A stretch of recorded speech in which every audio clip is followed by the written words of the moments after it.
Hey guys. Hey, War Nickel Revolution and Cash and Coins. Hey, how you guys doing? Oh, I'm trying to help out a guy. His name is Weak Back Attack. And he's trying to learn how to use StreamYards. Doodle's gone digging. How you doing?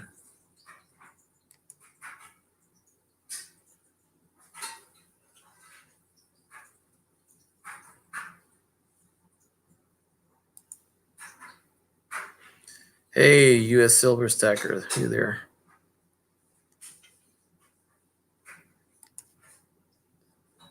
Is it working for you?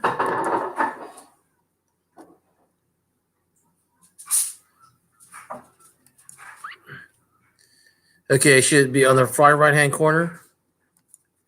Right-hand corner. Okay, let me see. No.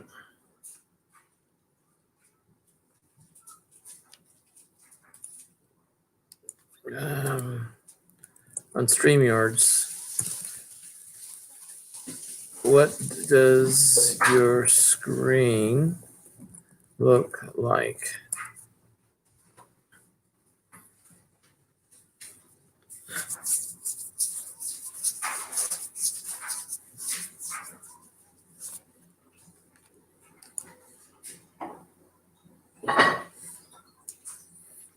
Oh, no, you can stay as long as you can, as long as you take your boss don't catch you, unless you're the boss. You can take a break.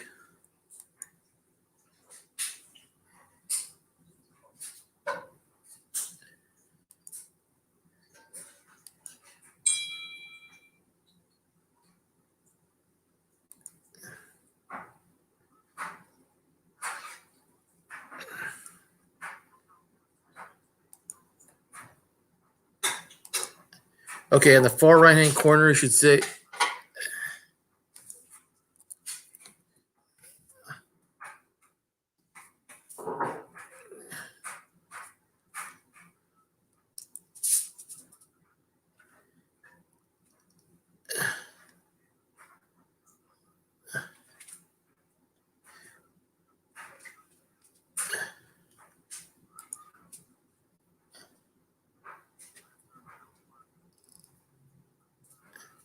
Touch the rim.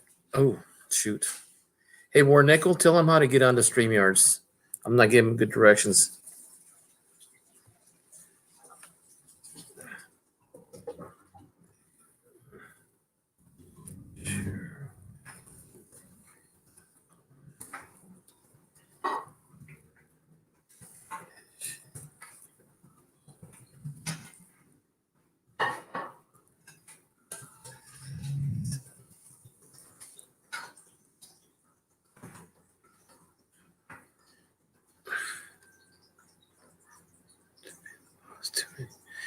Yeah, I know the feeling there.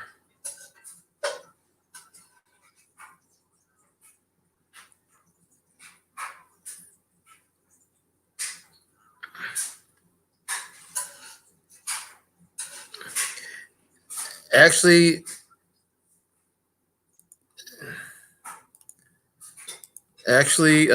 that is a division of the 24th Infantry, where my dad was in the part of the service during World War II. That is not a pepper. It is a taro leaf from the Hawaiian division on the Hawaiian Islands.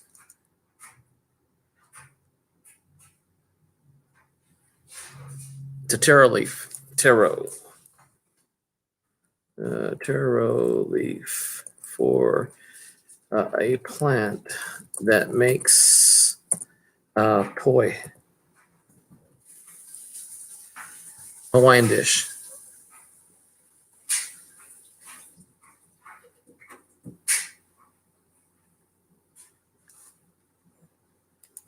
Oh, shit. Huh? Oh,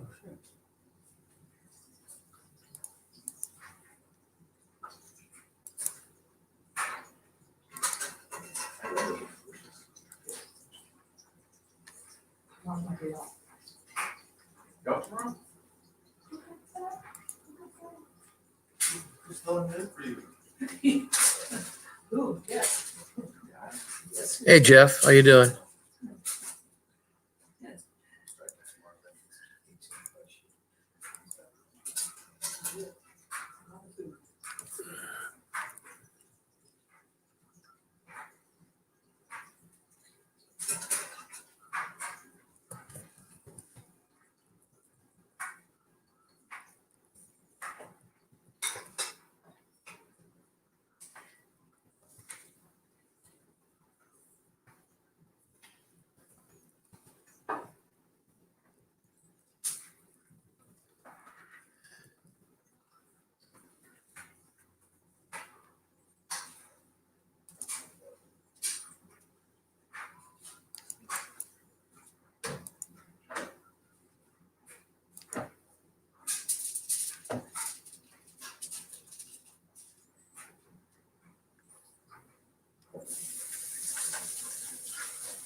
Hey Warnickel, how you doing?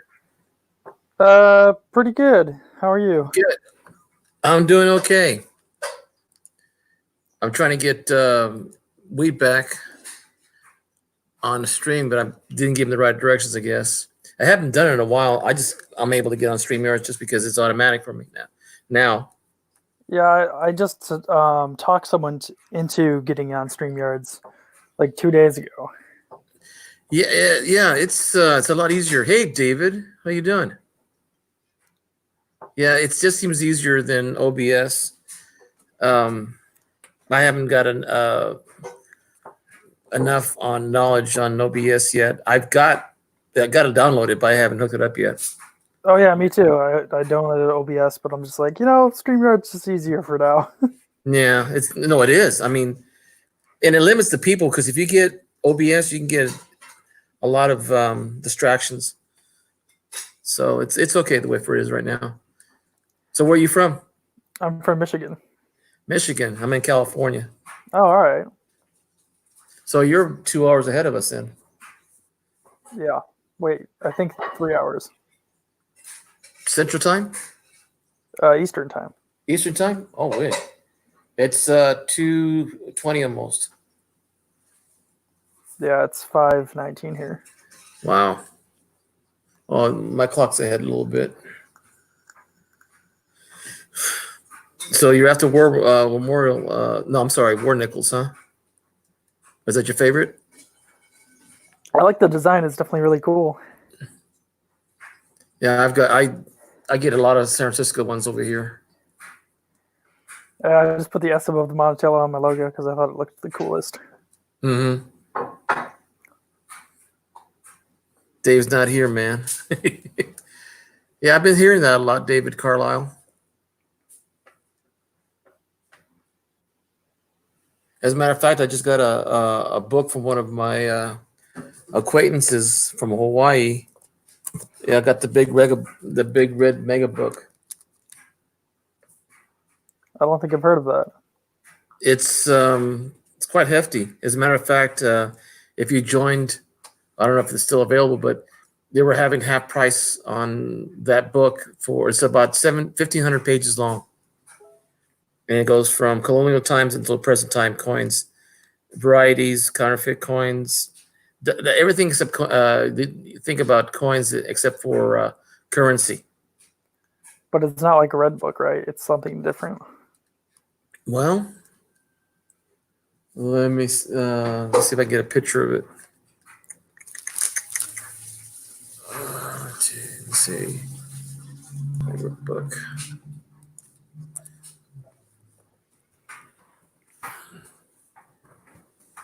There you go. Let's see. You can get it. You can get it on ebook. And this, but they had a sale on them for half off, and it's the 5th edition. That's the 4th edition. I don't think you want to see that one yet. What's the book called? It is called the a Guidebook of United States Coins, Mega Red 5th edition.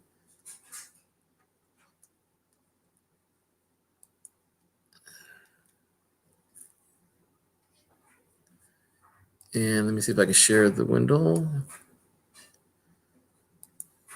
Oh, you're showing me.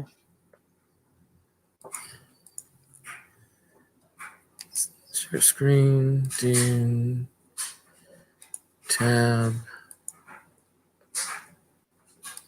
Should be coming up right about now. Oh, okay. Yeah, that one. Normally it's $150. And if you get it now and purchase it now, it's $39 and free shipping from Amazon.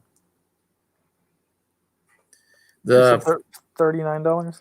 Yeah, this is the 5th edition, but it's the 6th edition that's on sale on Amazon, and it's free shipping. And it's a hefty book. It's 1,500 pages long. I see one being priced on Amazon for $26.35. Is it not? And it's not an ebook, is it? No, it's just I think it's a paperback. Yeah. Oh, let me see. Amazon.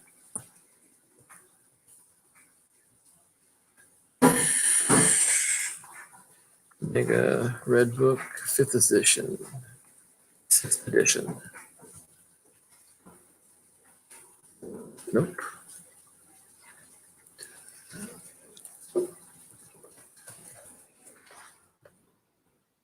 Oh, this one's 4th edition, the one I'm looking at. So Oh, okay.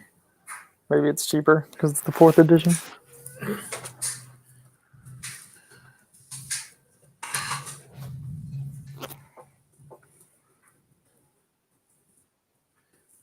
Yeah, it's $32.74 now.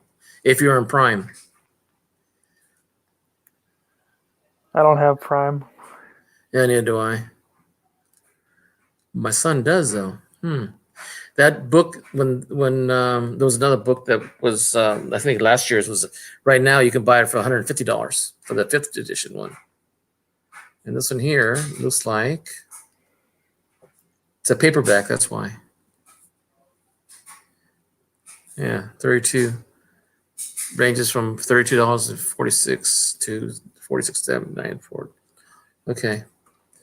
Well, that's the one that there's another one that I'm going to get. It's the 2021. It's only $17. And it's free shipping too. Nice.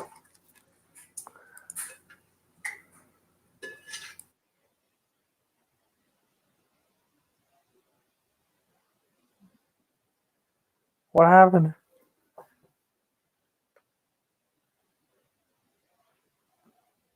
Well, this just got awkward.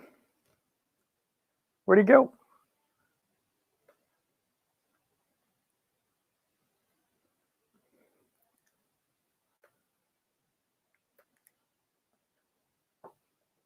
Should I wait for him to come back? Because I don't know what's going on. Yeah, I'm coming back. Oh, okay. Yeah, sometimes when my computer So I don't know how it does it, but sometimes it just conflicts with the order that I close it and it just closes my stream. And just a minute, but it did it this time again. So maybe I have too many. This one, I'm gonna close down some of these tabs. Might be pulling too much RAM. There we go. So what kind of weather back there? Right now, ours is nice and sunny. A little bit windy though. Oh, today was really nice. I went out metal detecting. Oh yeah? Did you find anything good? Hey, Derek. I just found a lot of pennies. Coin Junkie. Any good years? No, just a bunch of memorials and zincs. No, there's the Civil War wasn't near Michigan, was it? The what? There's no Civil War because I hear a lot of people who do metal detecting. They find a lot of things like Confederate and musket balls and things like that. Yeah, the Civil War didn't take place in my state. Okay, so it's all everything south, more of you. Here was Spanish and what else would it be? Not much of the Spanish coming up through California. That's about it. Jeff Dunn, Coin Junkie. Who else is here? Derek. JL Coyote. Doodles. Making sure I catch everybody. There's 6 people here right now watching.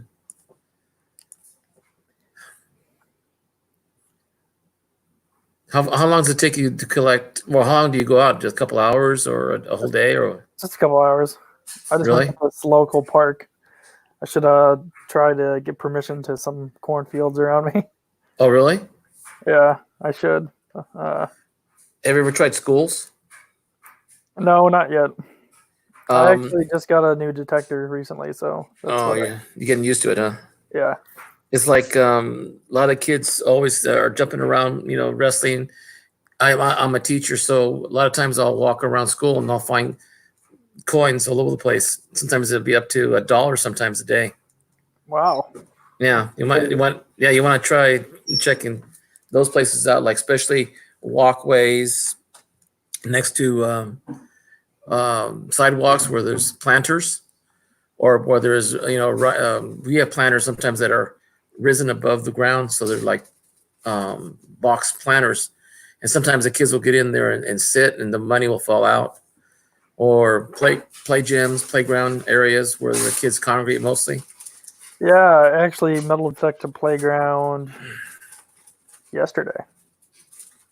I had to think about that. I'm like, was that just yesterday? Yeah, it was. Like a lot of sidewalks. Like my grandmother's and grandfather's old place, it's over 100 years old, and I saw people, along the fences because they have the sidewalk, and then there's like a 6-inch gap between the sidewalk and the fence. That's only 2-3 feet tall. I saw a person metal detecting along on that edge. Wow. Wonder if they found anything. I don't know. I didn't stop to ask because I was either going to work or going to my parents' house. I forget which what it was.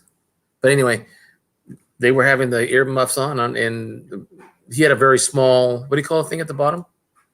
Where the wanding area becomes. What do you call it? It's a disc. Yeah, I don't know what it's called either. Okay, well, I don't have metal detect, so I'm kind of naive on that. But some of the houses are pretty old. Like somebody was in Detroit, where the houses are being knocked down and taken, like whole blocks of it, and they're out there metal detecting in those areas. I live pretty close to Detroit. Oh, do you? So go check that out. Well, a lot of places there, especially where the old brick and mortar houses are, I would think those are over 100 years old or 150 years old. You can find a bunch of stuff there. I'll probably have to drive out there one day. I live like an hour from there, so. Never been to Michigan. I don't live really close, but like I could definitely go there one day. Yeah, the closest I've been there was in Missouri. Okay. And then I flew over the rest and went to Washington, D.C. and Baltimore. That's it. I've been to Texas and New Mexico, Arizona, Nevada, mostly California, Hawaii. Never been anywhere else. The farthest Mexico. west I've been is Colorado. Oh, okay. There's a lot of people in Colorado I know.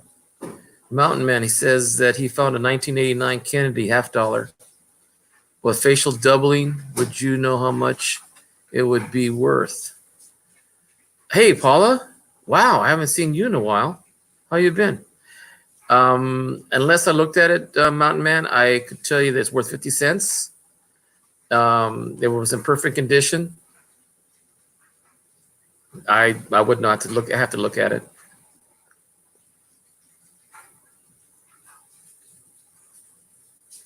And it's like today, my son, I had it verified today. My son went to the store yesterday and he brought home his change. And I found 2 quarters and 2 pennies on the floor of the bathroom. And I looked at it and I said, oh, it's a 2020. So I'll put it in my book because I don't have any 2020s. And so I showed it to some people this morning. And believe it or not, it has a DDO on Liberty. And it may be what they call a double die averse, which means there's a doubling on lettering. And it may be worth more than a penny. But it's in real good condition. Wow. A 2020 with a double, Liberty. Yeah, here it is right here. You can't see it we have to bring it a little close. And I'm trying to verify it by researching it on Wexler's website. And if you look on the Y, on the left side, you'll see a split between the top of the Y all the way to the bottom. And then if you look at the R, there's another split at the very bottom. It looks like 2 R's.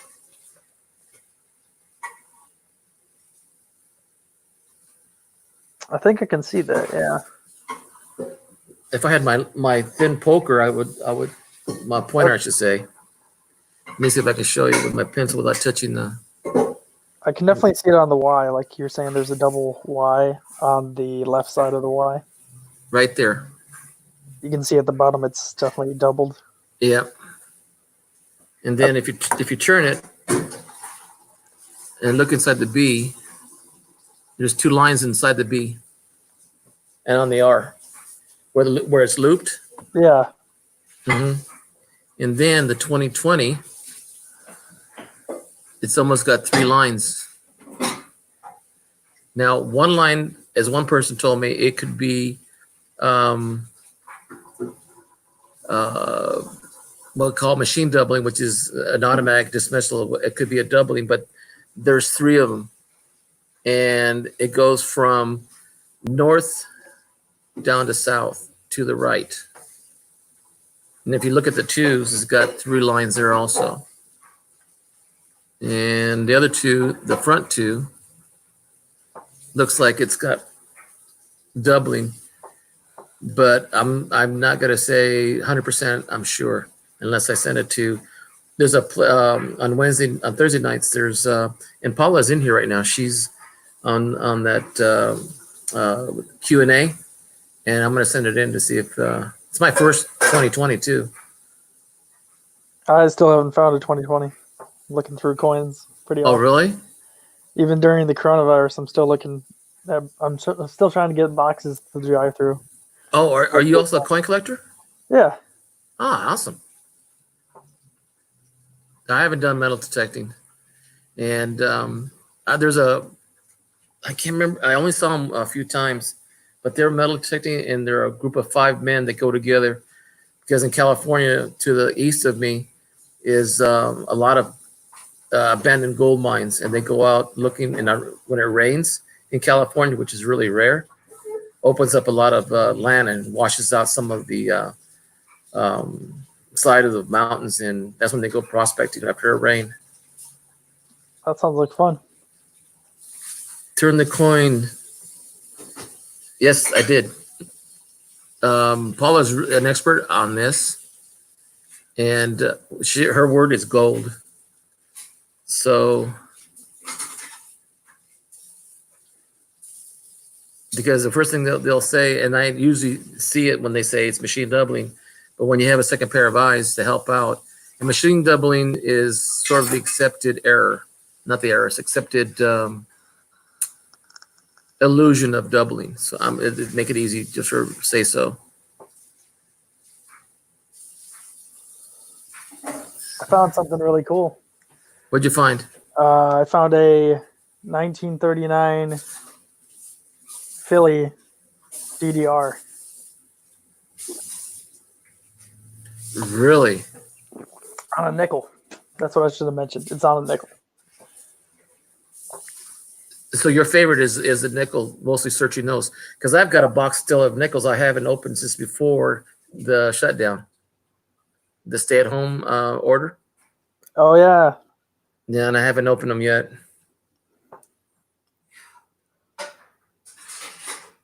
But I think it was like last year I totaled up the amount of nickel hunts I did on the channel, and it's like 145 boxes of nickels.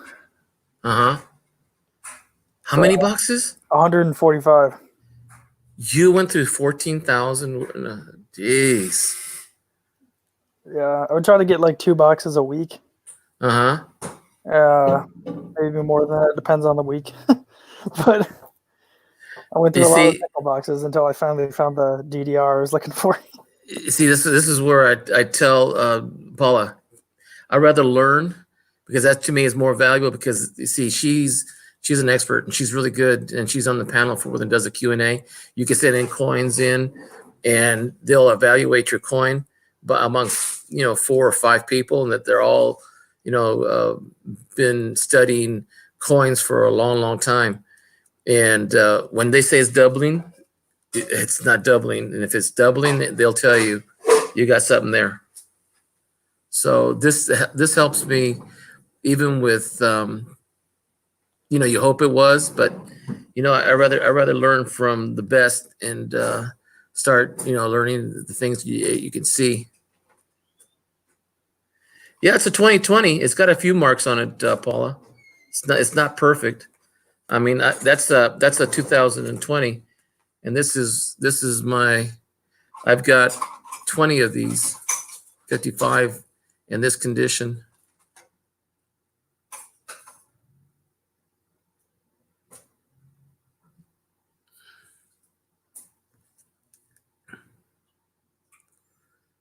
Sometimes I can't see if I'm focusing right. I actually have to go eat food now, but it was good talking to you. Yeah, same here. Appreciate it.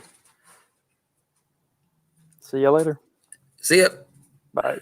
Bye-bye.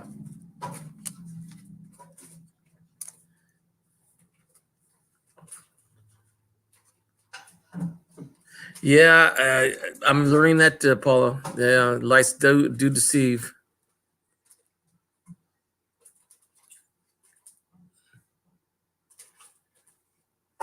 Because even with the light shining on this flip, kind of makes it hard to see details too, because it just washes everything out.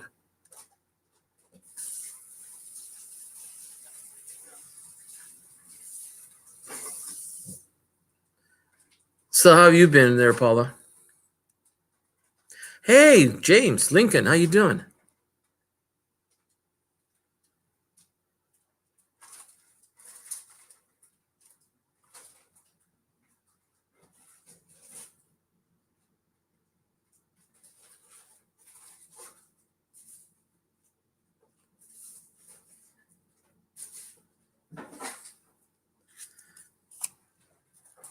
How's everybody doing today?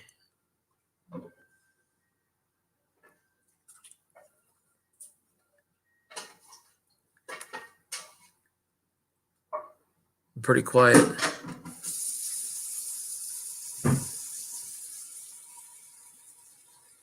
Let's see what I can do here.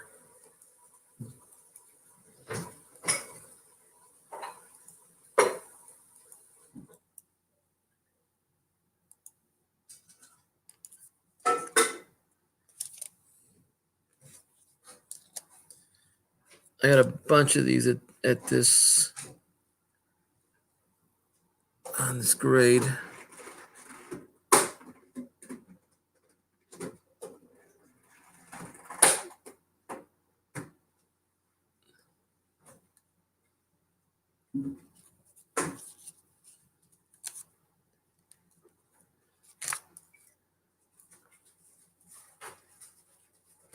There you go.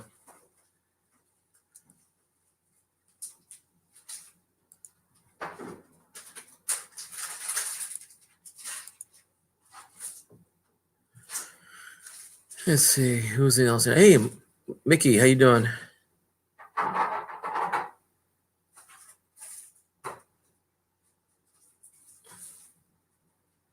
You're correct, Paula. So that's 5:30 for us Californians or West Coast people. Thursday nights. Uh-oh. Lincoln, are you reading a book of dumb blonde jokes? 10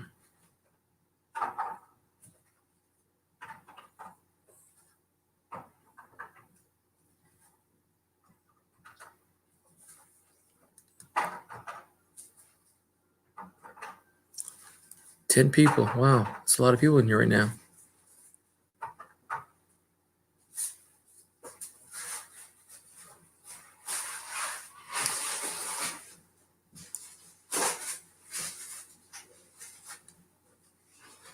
If anyone's interested to come up, I left the link in the room, in the chat.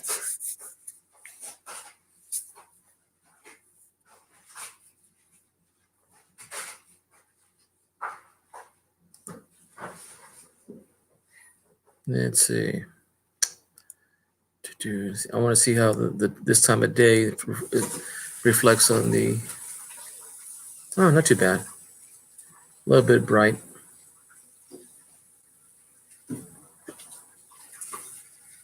This side over here, a little bit too bright. So put it back this way.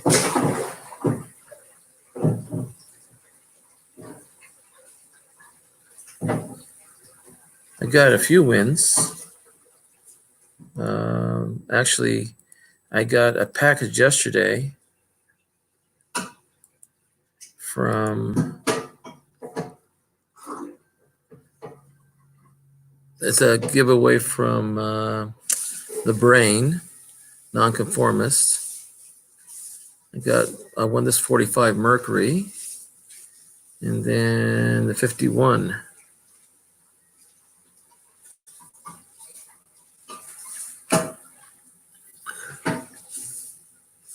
And then a 64.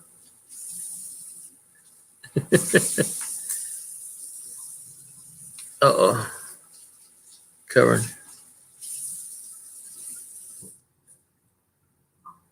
I thought, well, depending on what state you're in, Mickey, I know the seniors in California in my school district, they're going to graduate anyway if they had enough credits before the shutdown.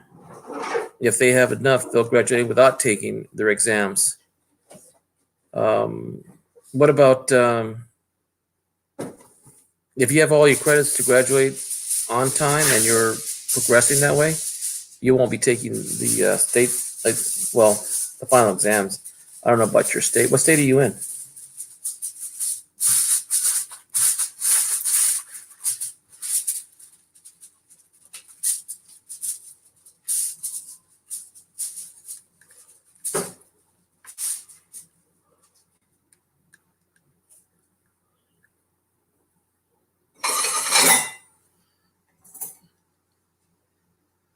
Pass or fail? Wow.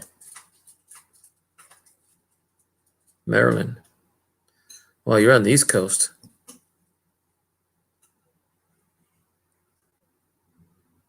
Yeah, we're not even taking finals for colleges either, or universities or UCs.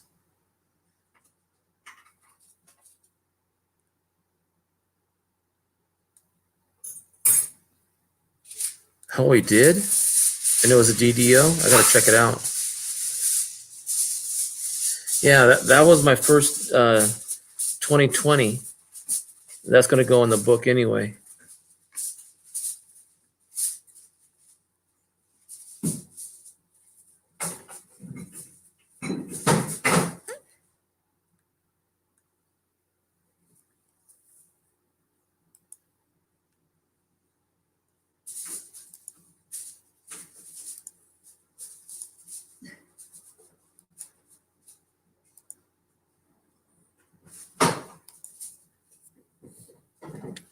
Well, pass or fail.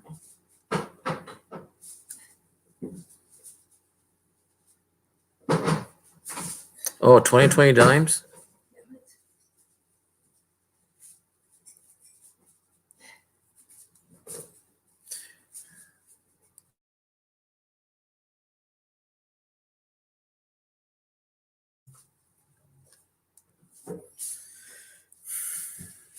Yeah. Well, my suggestion was since school was missed so much this year that we should just restart school semester and start over the year. But the kids didn't like that idea. They said it was too much of a punishment. I said, no, it's not. Let's have fun again for half a year. But most kids didn't want to. I did find this today, though. I didn't realize it. I've had this for years. But this is a $2 bill, red seal. It was printed in 1953. And I found that the signature on this covered the Secretary of the Treasury title, for one. And then the other side, where it says Treasurer of the United States, the signature is misaligned. It's not in center. It's to the right. And the signature is to the left.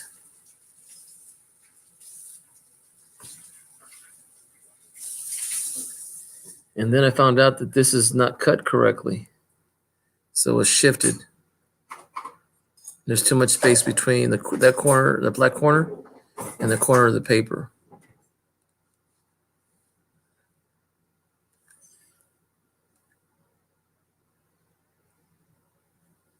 Yeah, it's weird to see two eyes looking back at you that big.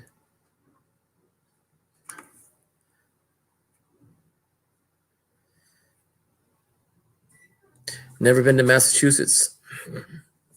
One of these days I get to all my states.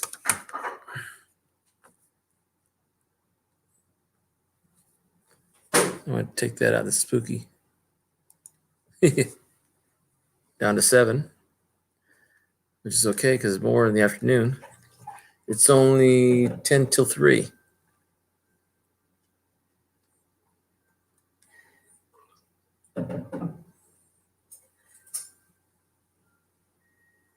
Hey, Midnight Silver Run, how you doing?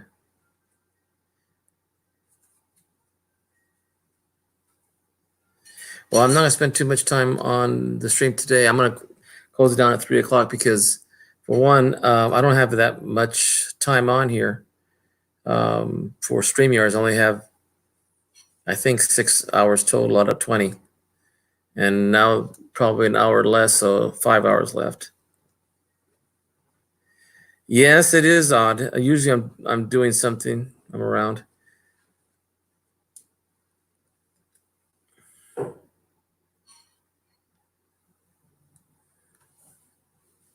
So how you been, Lincoln? You been feeling better? You're not you're still healing up, right?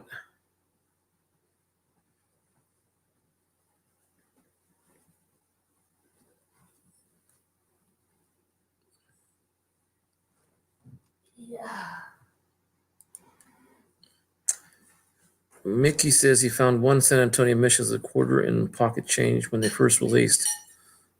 That's nice. I've only found 5, and one, I think San Antonio is my double quarter that I found 2 of. That was a W.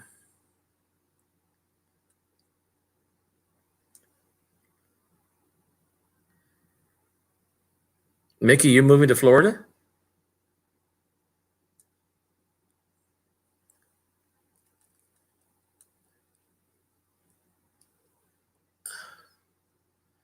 Let me put down Paula's. There we go. If you guys have questions, and you want to show your coin, go to Q&A, either at Paula Blum, you can search her, and it's a live stream, and you can send clear photos and questions to checkmycoin@yahoo.com.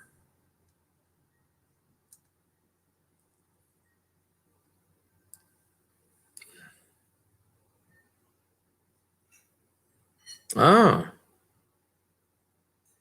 what's going to be your specialty in archaeology? What civilization? American, Egyptian, Persian?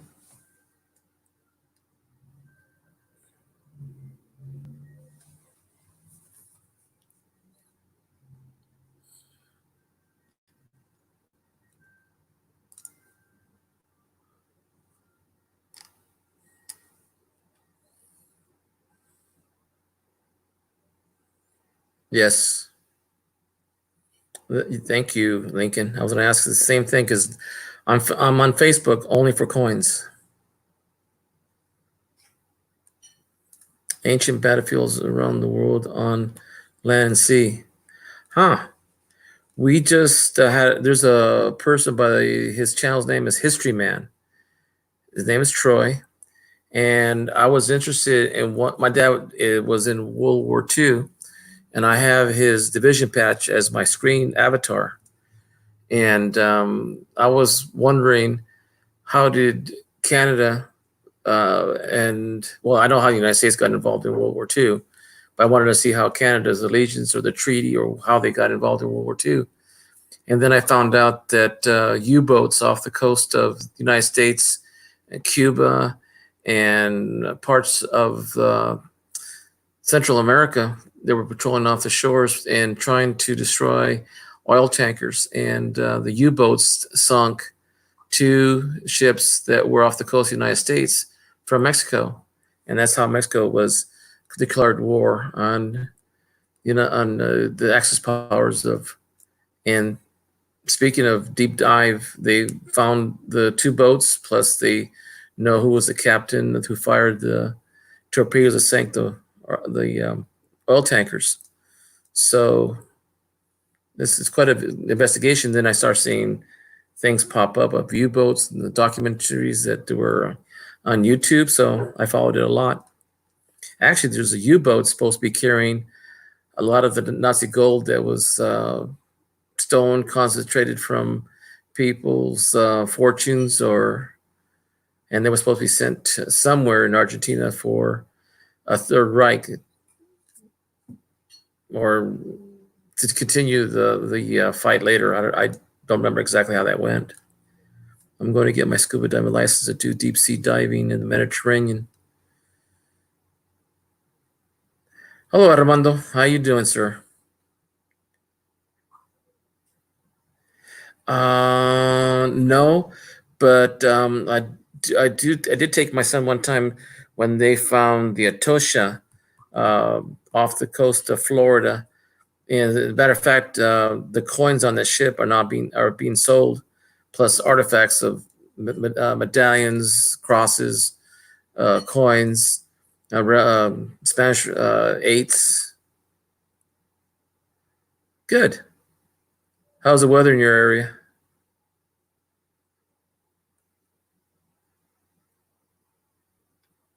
I'm always waiting for an answer to hear someone. If someone wants to come up, the link is right here. There you go. Have you heard, Mickey? Have you heard of or Mikey? Have you heard of the Atosha?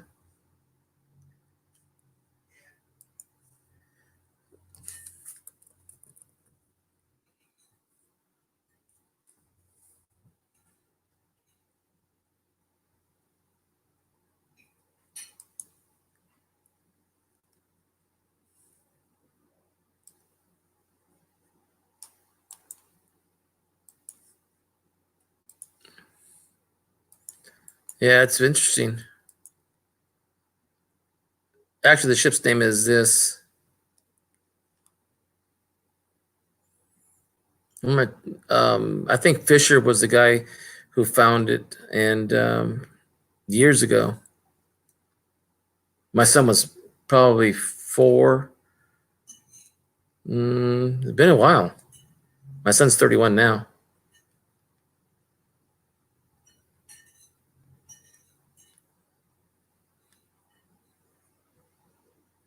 I would love someone to come up because I'm not used to talking about myself.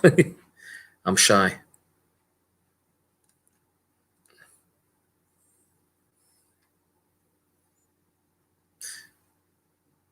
I wonder if Paul is still here.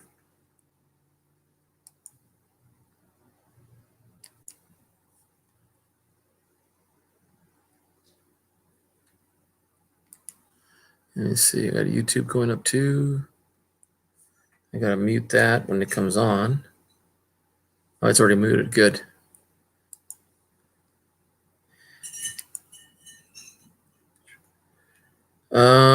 It's too small to see, but I can.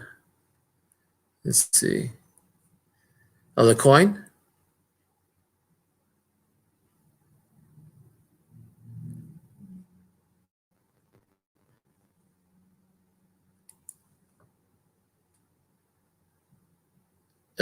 Looks like.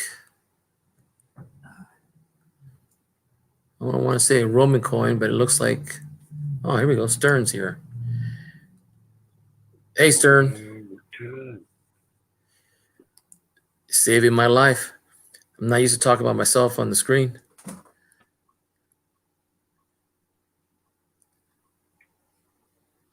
Yep. What you doing? What are you doing? Caesar Hadrian nothing. silver coin from. Uh-oh. He'll be back. I lost him for a little bit. Your oldest, you have that coin? Nice. What's the material made out of? What's the alloy of the composition of that coin? Is it Mikey or Mickey?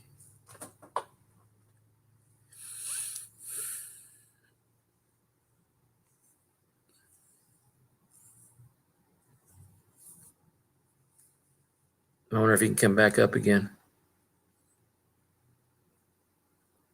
Silver.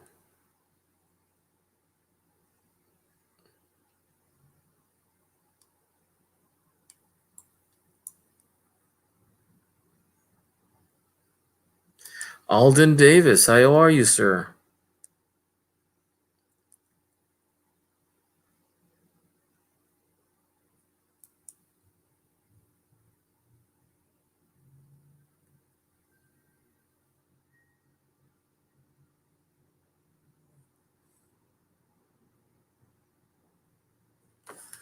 I'm only, let's see, Lincoln, I'm on early because I was just helping out another person. Alden, I'm doing well, sir. How are you doing? Are you getting healthier, sir?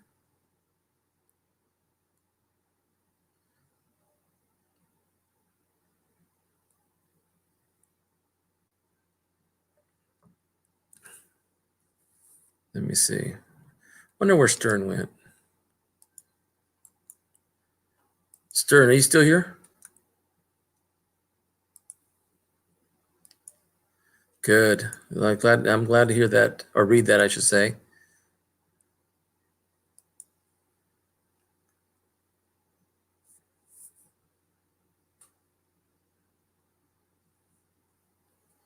Do, do, do, do.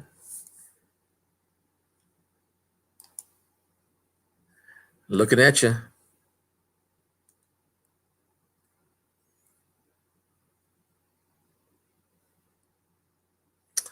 After I sell my undiscovered 89p dime error, I will buy a Bible coin and ancient gold coins.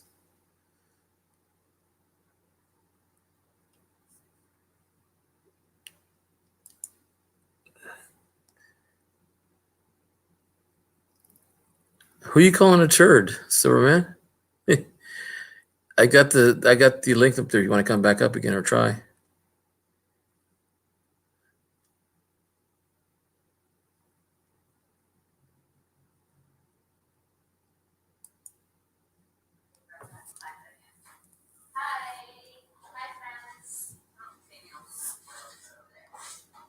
Yes, yes. Stern's back. Yes. All right. Well, this time it actually worked. Yeah. Originally, What happened the first? it said I was still in the basement, and it immediately just went error. Try again. It never said I actually made it to the stream. Oh, really? As soon as you came on, I actually saw you there for a couple of seconds, and I waited just for a moment to finish reading, and then I went to click you, and then you were gone after that. I heard you say something, and then boom, you're gone. I heard you say how's it going, Stearns. I waved, and then they decided to kick me out real quick. I have no idea why. Yeah, I just met 3 new people right now. Alda's back. Armando's in the house. Lincoln's here. You. I'm trying to figure out everybody who's in here so far. Yeah. Paula was here. She said that 2020 D is not a double die. No. No. Midnight Soul runs here. Oh, I need my other camera. That's why.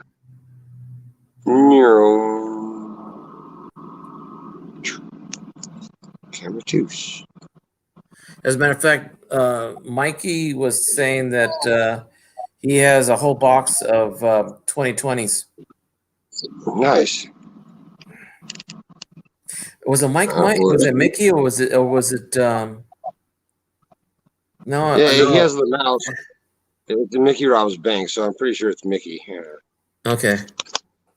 From what way he's telling me, he's only a senior in high school. No, it's a different person then, because Mickey sounds much, much older than that. Oh, really? Yeah, from Mickey robs banks. I just want to show the one spot that shows the little notching the most, and it doesn't want to work. Archaeology. Mickey says he wants to. Yeah, he can't decide to show the error to a retired PCGS grader or a few error coin experts and never seen it before.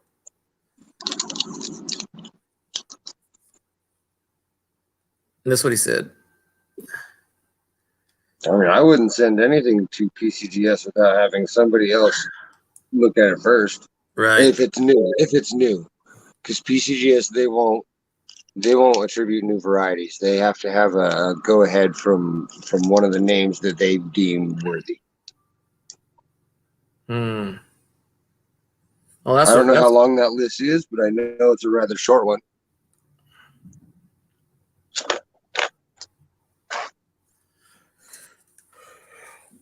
Well, I wasn't even planning to be online, but I was watching some news, and then I saw on my notification somebody came on, so I went to check it out, and this person, his name is Wheatback Attack, was having he got his webcam today, and it was his first time trying to get on, so I tried to help him, but couldn't do it. And I explained to him, but he's still he's off already. He tried to get on StreamYards, and I couldn't get him on. Nice. That's a bummer. He'll get there. Yeah, it took me 3 days to get my phone to work on StreamYards that first week. Oh, don't you be a turd, Rick. protecting Papa probably. Yeah, he's mad at the neighbor dog for being a turd. But now he's like trying to be all mean to like all the dogs. Right. They walk by. I'm gonna whoop me some little cats if he keeps trying to be mean. He's not allowed to get mean, dog. No way. I'll whoop some butt. So what'd you work on since last time I spoke to you? Only 3 hours ago. Did you find anything new? Okay, Alden. It was nice seeing you again. Take care. I wouldn't say new. I made sure that what I had seen prior was still there. Because I can use the scope when I'm not on StreamYards with the phone. Yeah. And then I was looking at some of the proof sets that look to be Mm-hmm. What year is that? an 84. And Wow. it's starting to get that cool toning around at least the quarter. Looks like a cameo. Oh yeah, absolutely. It's a real strong. Oh, so is the half dollar. All of them. Yeah, it's a genuinely good set. Yeah. So this one, it almost looks like grease all over the fields because Yeah. I think it is one of the very first. I think it's one of the very first coins struck with the die, Ah. which is why it has that weird, that weird like almost like it's a fingerprint of its own texture. Yeah, yeah, yeah. The fields are right in front of his face. Right. I see it. That that's actually the coin. That's not the plastic. That's genuinely.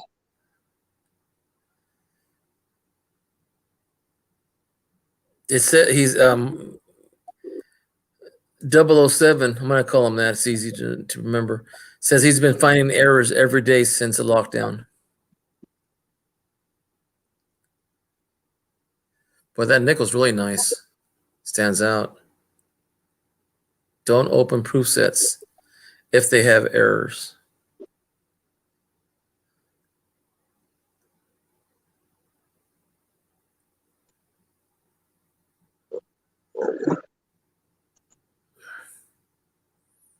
Man, that eagle stands out.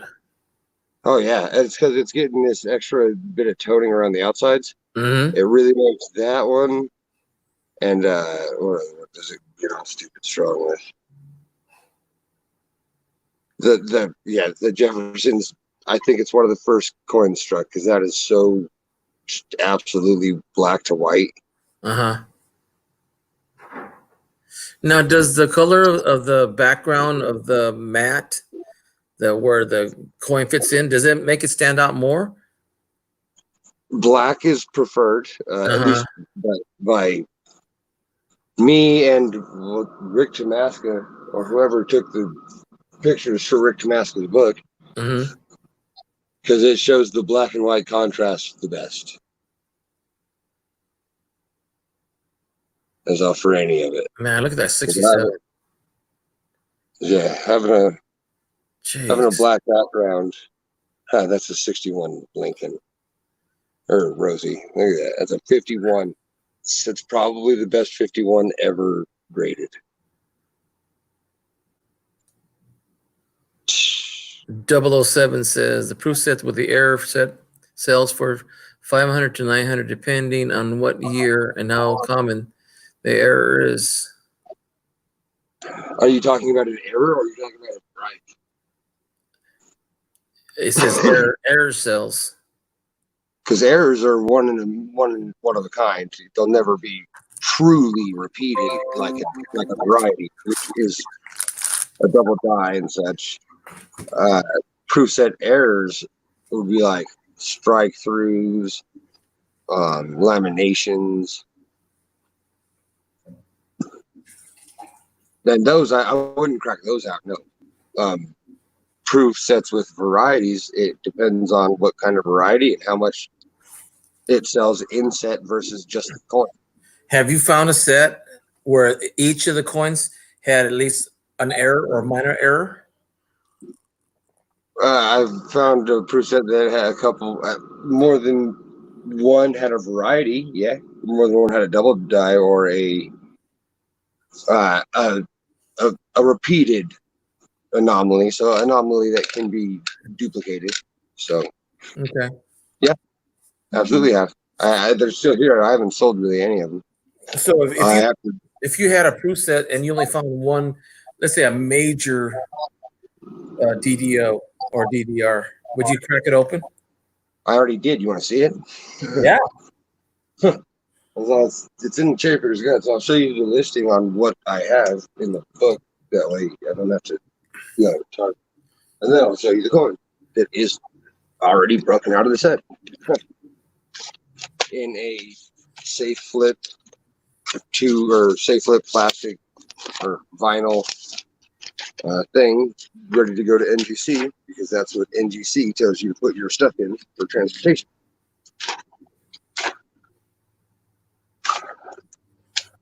But you better believe I do.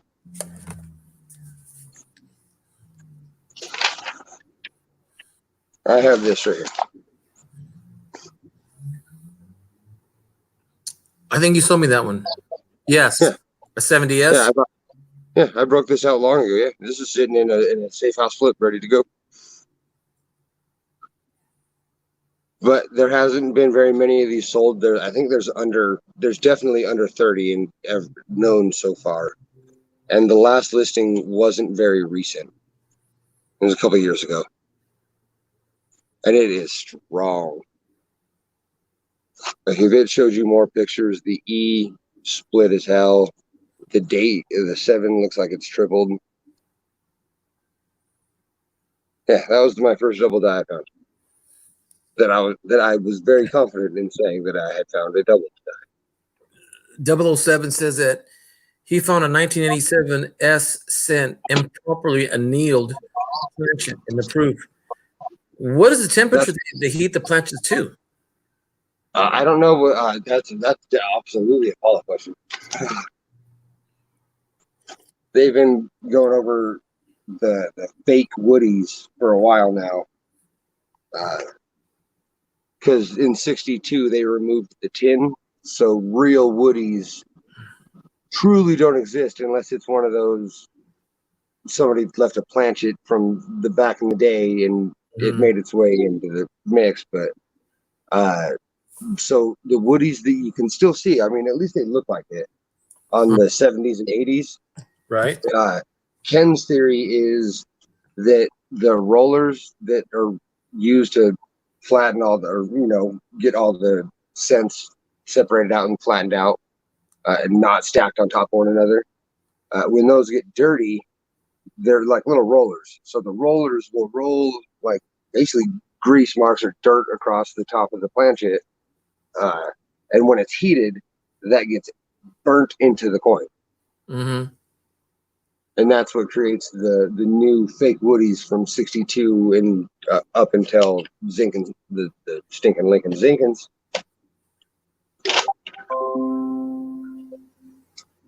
And that was, I think, the last theory I had heard on the subject. But they've been doing a lot of research into the annealing process in general. And a lot of people have been sending in coins in the Q&A with annealing problems like the W quarter. So I'm sure that has sparked a little bit of extra research in her, because she's all about the books and Ken Potter. If you guys don't read up on Ken Potter's stuff when he puts it out, I advise you do so. Very, very, very smart man.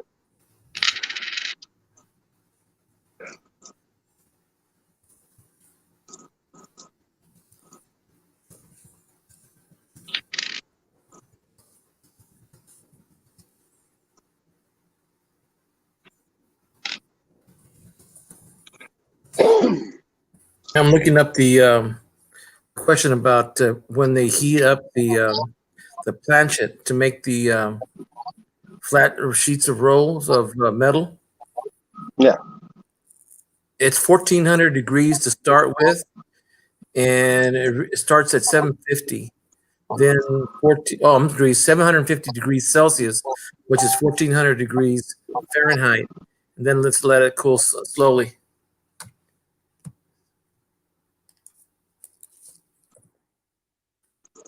Yeah, so the last running theory I had heard is that the rollers that flatten them out before they go into said oven, when they get dirty, they stain the coin or put little roller marks on it, and then it hops in the oven and just etches that shit to it for life. Sorry for the language. It burns it into the coin forever. Okay. No, I've seen some of my coins, very few of them. And I asked one person, and I think it was midnight. I'm not 100% sure, but it said it looked like there was a roller mark on the coin. And that shouldn't be mistaken for feeder finger marks, because if you watch any of the old Ken videos that have CJ in it, or even go to CJ's Coins and Crafts, he might have a video on it for a while back before he started working. He was found in 1996 Denver with feeder finger marks, which are they go in a circle around the coin. It seems like, at least to a degree, not all the way around, but a good crescent. But he was finding those like crazy. And from what I saw, the reaction of all the panel members when he would find it was, "Damn, how are you finding another one of those?" So it seems like they're rare, but I haven't done enough research into all of what it looks like. But it's just, yeah, those, for lack of better words, they look like die scratches that are perfectly like crescented around the coin.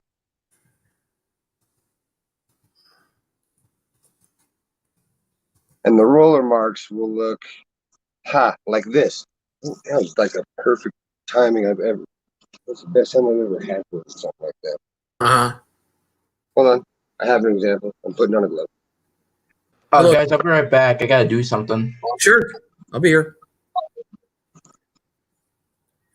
I made it was so hot today. I made lemonade before I came on. Come on, you.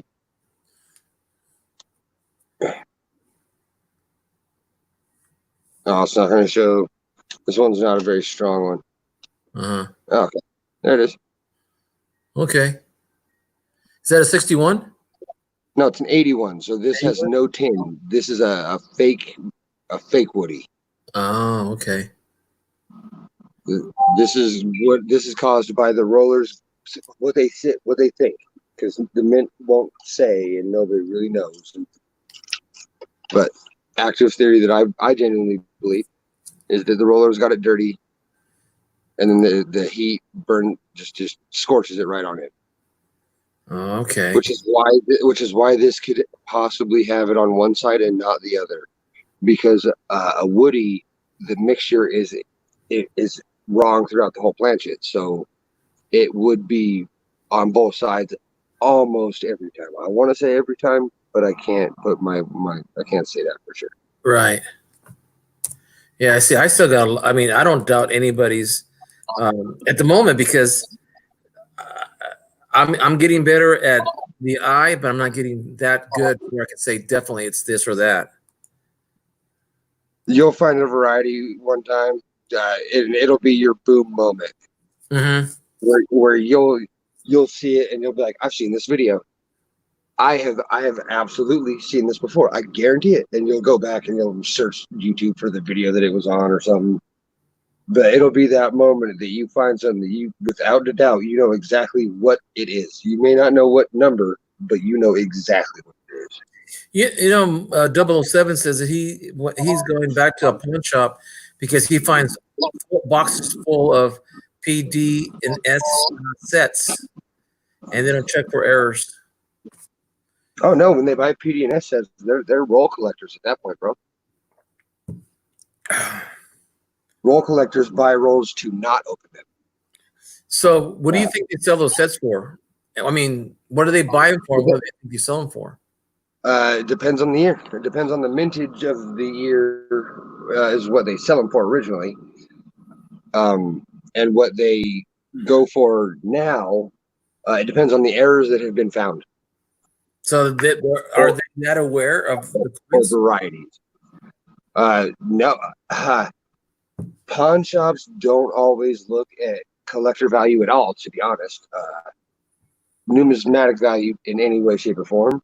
And when they get stuff, they'll look up what it is. Right. So say they get a 38 Walker, the 38D Walker. We'll get specific, which is the key date. There's very, very few.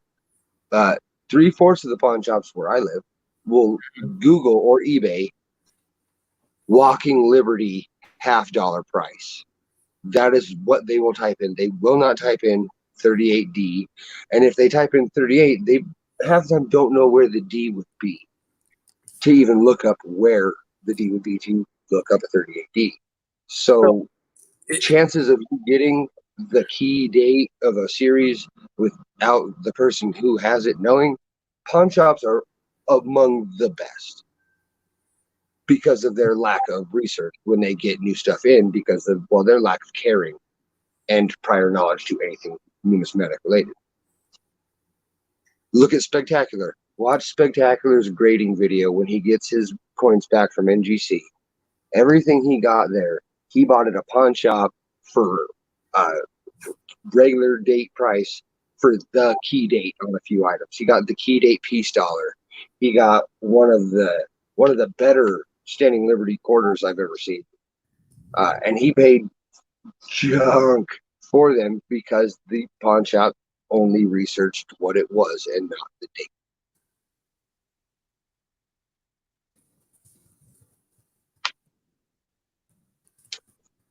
Which is huge, because just like the Mercury dime, typing in the mint mark specifically along with 16 is how you find out the key date. You type in a 16S, it's worth diddly.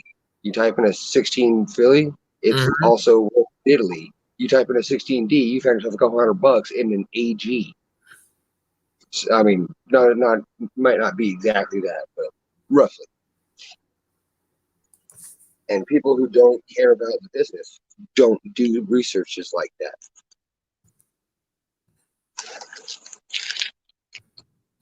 And that's a problem. So I pulled a fake 1935S piece doll out of the pawn shop. And it was only, I think I paid $25 for it, which a 35S piece dollar is among one of the harder ones to get. And it wasn't even horrible graded. Well, well, I even heard you guys talk about, even when you guys go to coin dealers, sometimes they don't have time to look at things, basis, let alone that's their job. I mean, that's their business, that's their job. And then if you no, not varieties. Their job is pulling out key dates only. Right. And if you ever pull out a key date from a shop, unless you want to see somebody fired, keep that to yourself. Because somebody will potentially lose their job over you finding a key date coin in a junk bin, because that is somebody's job. At most places I've been to, they will either enlist a friend, sometimes it's a family member, sometimes it's their employee. But if you find a key date that they let slip through, no, there's potential job losses there, because that is their job. Varieties, no, most do not have time to look for anything other than like the keyest of key date or keyest of key varieties, like the huge ones. And that's and those you won't really see, because if a dealer gets a roll of 69S Lincolns, you're never going to know that dealer got a roll of 69S Lincolns. You're all of a sudden going to see some slipped. But they'll go for like worn out key dates, but they keep them anyway. Oh yeah. Really? Yeah, no, they don't want.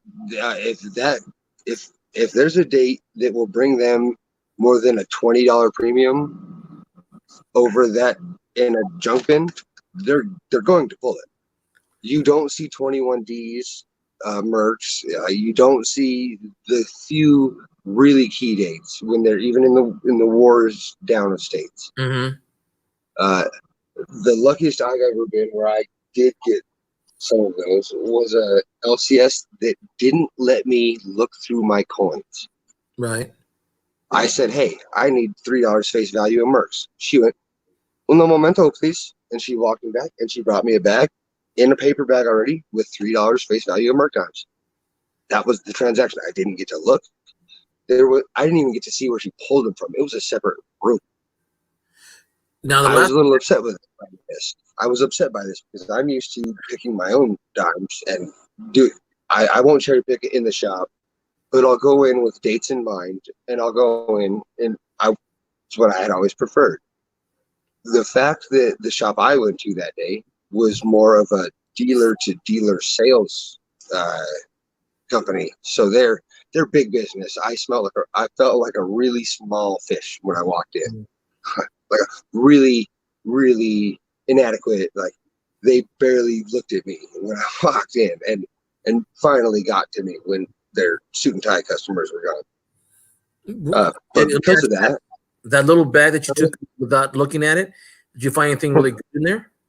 Yep, some of the better teen and early 20s merch I own are because of that $3 bag, because nobody gets to cherry pick it, and they're too busy with dealer to dealer sales to care. They're dumping they're dumping like satchels of merch in this giant bin, and they're just it's a grab bag. They have employees that don't really care either. I mean, they seemed very uninterested, not coin collector employees at that point. They were just they worked for a business. They were just people who worked for a business. So you get that bag for like over $30, under 50? I mean, I got it for whatever junk was at that point. I think it was $13 face value, $13 per dollar, which is about 40 about average. So I paid that, which was about average, and it's how I filled. I mean, we're not going to talk about the fact that. So it's how I filled most of the first page of my book. Yes, there is something in the 16D, and I'll talk about it when I have a scope that is good enough for me to argue it. But it's not. That's how I got 23S, 24, 25D. And that's. Is that 25Ds? 25D is 5 million minted. What is the 19D? The 17D is under 10 million. There's some pretty good dates in there that were acquired from that one day, and it was most of the really worn early ones, because I mean, yeah, they were worn, but I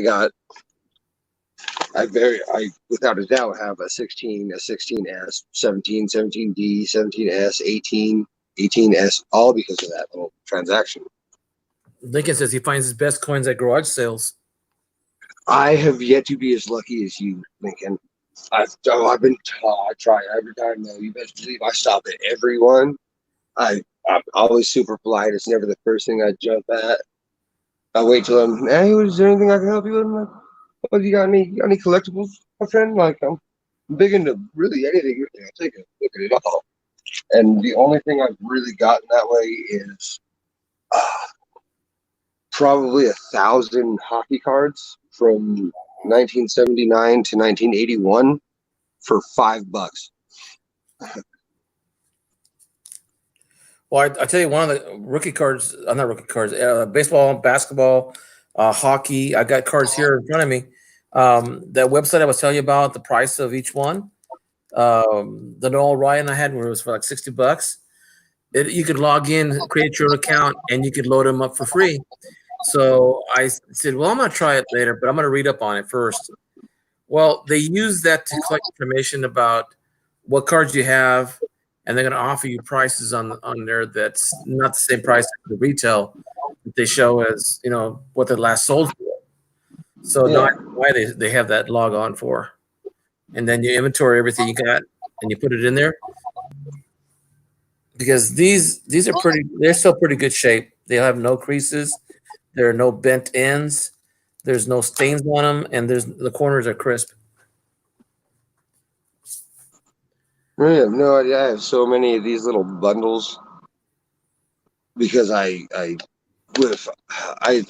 used to collect cards to a degree.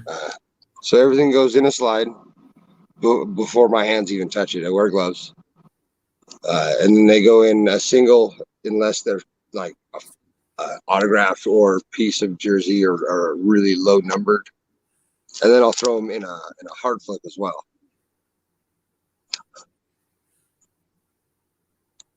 That way, if I want to send it for grading, if it hits a PSA 10, from what I've been watching, they get insane money, like insane money. Yeah, so every rookie card I've ever. Every rookie card I save, every single I'm one. back. This is cool. How you doing, Troy? Every prospector card I save, no matter what sport. That's cool.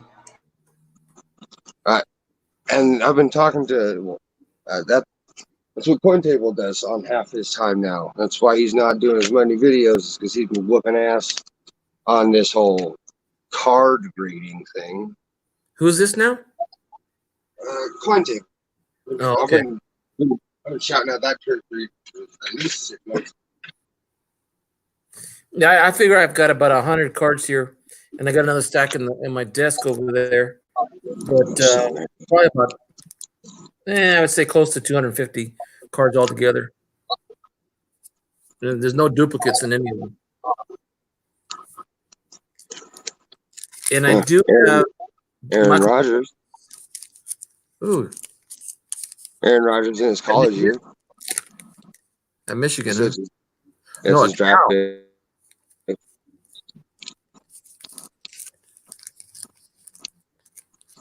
Tom Brady's. That'll be famous here. That'll be worth a little bit here soon. I think his first card from the Buccaneers is going to be worth some money. Even the Browns coming back. Diggs. Gronkowski, he's coming back. He's going to play with Brady and the Buccaneers. This is his first Bowman card.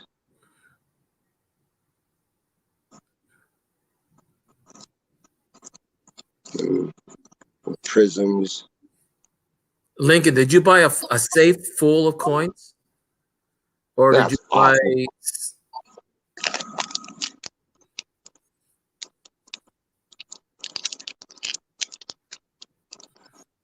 Masters of the game.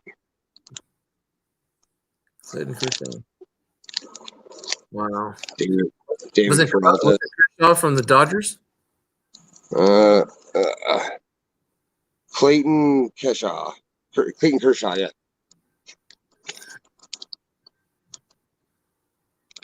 From Los Angeles card. They do. They have like I got a Babe Ruth card in one of these. It looks like gold like that, and a Mickey Mantle. Yeah, these ones. They're like pastel-y. Sometimes you get some old players, and sometimes you get new rookie cards.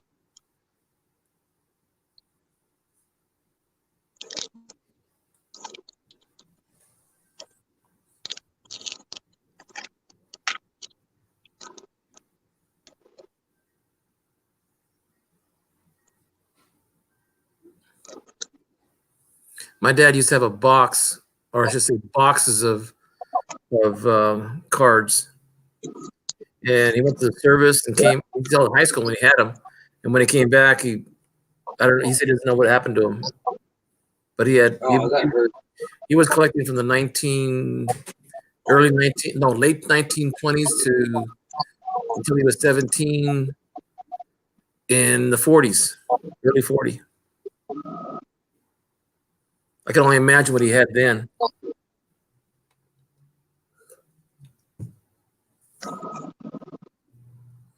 If anybody's interested in cards, let me know. I have no qualms in getting rid of basically any card you see before you.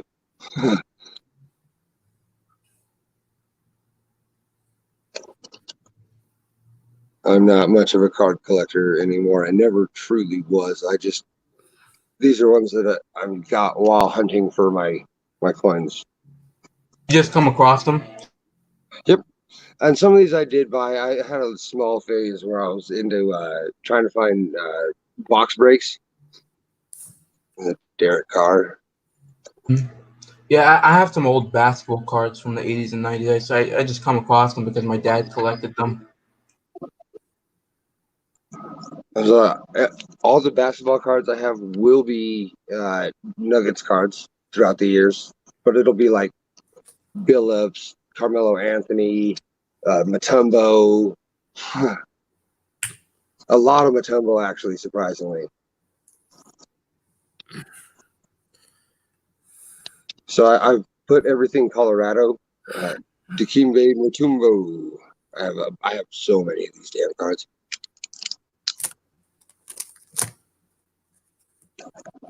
Yeah, I got over. Malik. Like I said, my dad collected those. I got over. I would say like 10,000 of them. I believe you actually. I thought because I have Oh, nowhere more. near that. I have one shoebox that is half, 3/4 the way full of hockey cards. The top row is half these newer cards and then half Yu-Gi-Oh cards. Oh, damn. Mine are mostly 70 cards and 80 cards. So yeah, so it's scent holder. If you know somebody who is into Yu-Gi-Oh, bro, we got some conversations to have. Because my God, do I have a whole bunch of? I'm assuming genuinely amazing. To be honest, I don't know much about the game. I did when I was little, Yeah. but I know that I kept these in absolute perfect condition for a reason. And the Edelman card. What? Yeah, there's these for days. If you have Pokemon cards, I have kids in high school still playing them. Hey, EP, how you doing? Really? Yep. That's surprising. That was one of the questions I got asked before, or at the coin shop when he wasn't really going to hire me. It was just like a test question. Uh-huh. He was like, "What do you know about?" He's like, "What do you know about Pokemon cards?" Because it was a card, comic, and collectible store. Yeah, one of the main things he wanted to know was my information of Pokemon cards. I guess that is still a big enough thing that people come in and buy and sell in shops. Oh, I was really surprised. I've got kids still playing, and I mentioned one of them. I forget which one it was, but I mentioned that I recognized it when I was in college, and it was a big thing trading cards in college. And they said, "You guys did this in college? Well, how long ago was these things made?" I said, "Since '84," and they didn't realize it. God, I used to have the ones that did go for the kind of money because everybody did. They weren't that rare back then. Like the Right. Charizard and the Mewtwo when the movie was coming out. I think we had like 15 Yeah. of them damn things this year.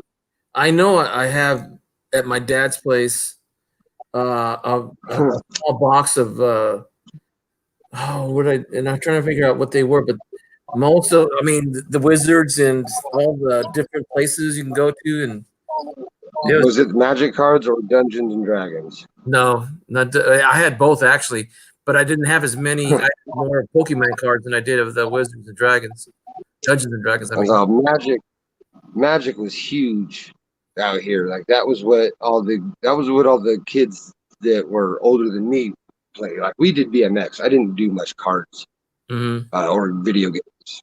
Like we grabbed a shovel and we dug our own dirt BMX tracks in fields. Like that is what we did.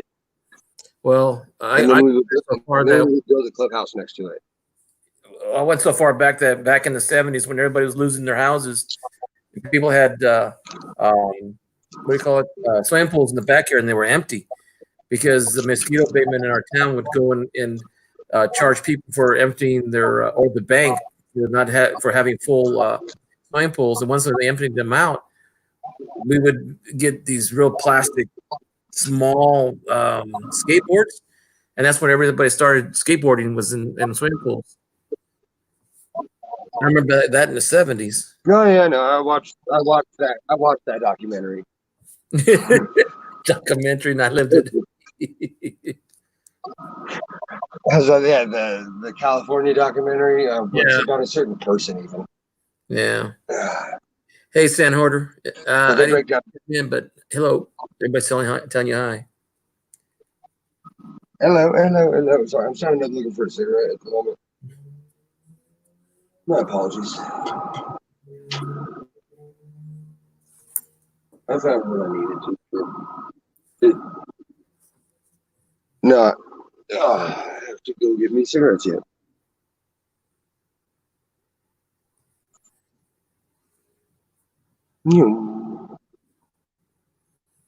Hey Troy, do you have Well, any yeah, baseball cards? What? Did you have any baseball cards? No, actually. No. and sorry, history man, you sound exactly like Sant Hoarder. I didn't look at the name. My apologies for calling you the wrong name. It's okay. Well, what'd you call me before? I wasn't Sant here. Hoarder. You sound very similar to Sant Hoarder. Oh, okay. Actually, okay. he just graduated from high school, or he's going to graduate from high school. Yeah, I just did. Just did? Yeah, like last You- year. Yeah. Okay, so you're closer to 19 then. Yeah. Yeah.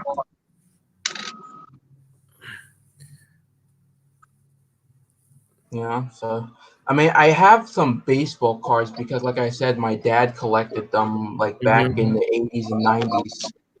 But it's downstairs. I got like hundreds. I got like binders and binders full of like old Good. baseball cards downstairs. I'm glad to hear that they're in binders. Mine aren't yet. They're in a giant shoebox, which is why I put them in They're rubber in bands. binders. Look at the Yeah, look at mine all go in sleeves. But my wife found this. Let me see. Get this back. yeah, my bad, guys. My What you got, wife, Hector? my wife found this the other day cleaning one of the drawers. Since we have extra time of looking for chores to do around the house, so she started cleaning out her drawer. I haven't seen this book since we moved into this house in 1981, and Oh. before that I bought it in 75. And I already put the tabs in last night just to go through, different denominations, and then I found one of my $2 bills. Oh, it's in there. It's a currency book about which were made, how many were made, Right. and then I found this $2 bill. If you see the signature on it, the Yeah. signature is actually covering the title of the holder of that office. It's misaligned. Wow. So that it just made me find the information of the old That's cool. about history, and we look at old books to find out the history, that the difference between the two and how it's, So I started looking at it, and I looked at the $2 bill for this year. It Mhm. didn't match for some reason. I just said there's something wrong here. It was tilted. Well, I looked closer, and actually the signature is covering the title holder. The name, yeah. The title holder, like the treasury. So this is being covered by the name. Yeah. The original one was supposed to look like, and that's how I found the difference. That's crazy. Did you get somebody to look at that, or? Oh yeah, Stern did, and he saw it. No, that needs to be sent in. That's why I told you if you have one billfold or bill sleeve, that needs to be the one that goes in the bill sleeve because that is Yeah, it potentially. should be checked in. And Yeah, so yeah, that should go somewhere to be graded and really put what it is on it. see the difference between the height of the two down to the red seal? Mm-hmm. This is misaligned also. Huh. Yeah, it is below the W. Yeah, it being below the W is definitely something. This is an interesting $2 bill, right? That you got right here. Yeah, that is absolutely a win, 100%. Yeah. And then I've got Like a big win. I go through a lot of $2 bills, and I have yet to find one with a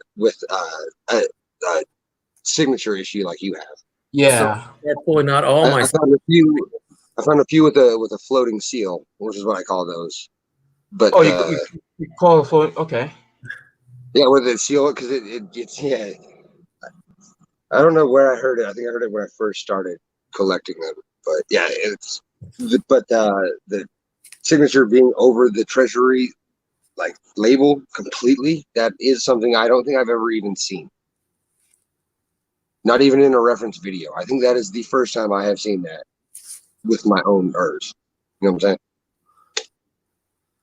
Let's see. That's why I genuinely think it is worth sending in, is because I've never seen it before, and I do a lot of constant reference video watching. See the date on this $20 bill?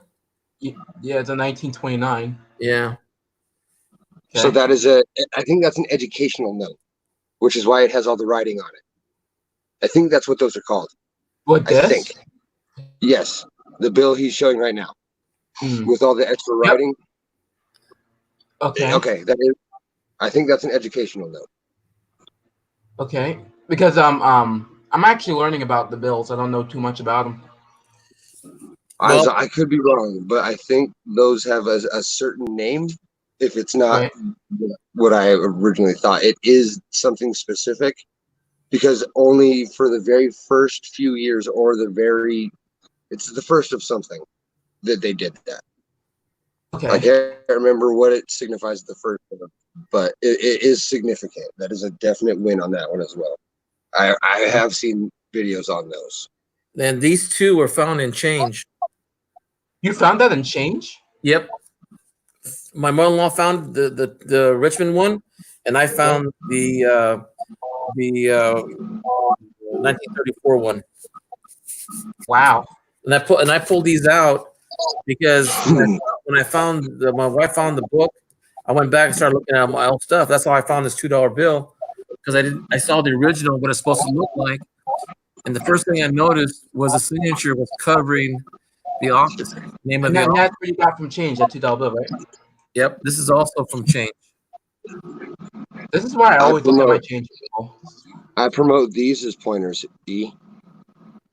They're pretty soft on the end because they're actually seashells, Oh, it's a seashell. but they're pretty. Actually, They're I pretty. have BA. I got a pointer, but I can't find it right now.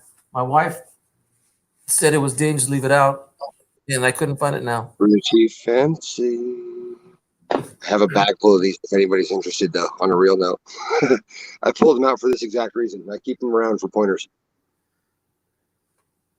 Midnight says, might want to find something better than to use as a pen.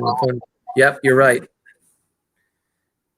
Which is what made me think of this. I was like, wait, I have these all over the place for that exact reason.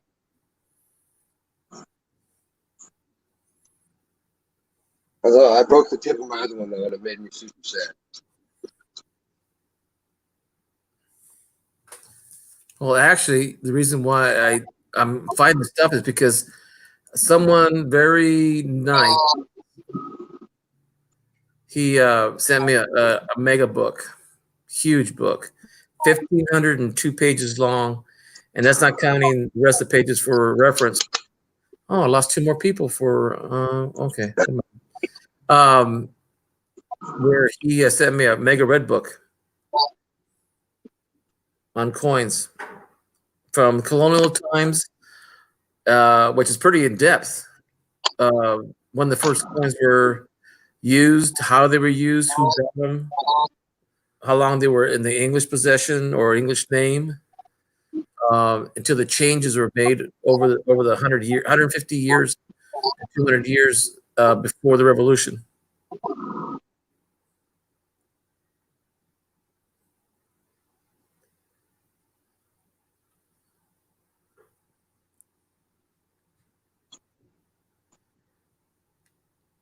AP, how you doing? I know you hit me for a while. Excuse me, man. I was online with Stern and Melissa for almost 9.5 hours. I thought I was gonna take a nap right after I got off that, but I had lunch. I woke up, stayed awake, and I've been here ever since. Yeah, I had 2 cans of tuna. Had no protein. Oh, really? Yeah. Awesome. I like tuna.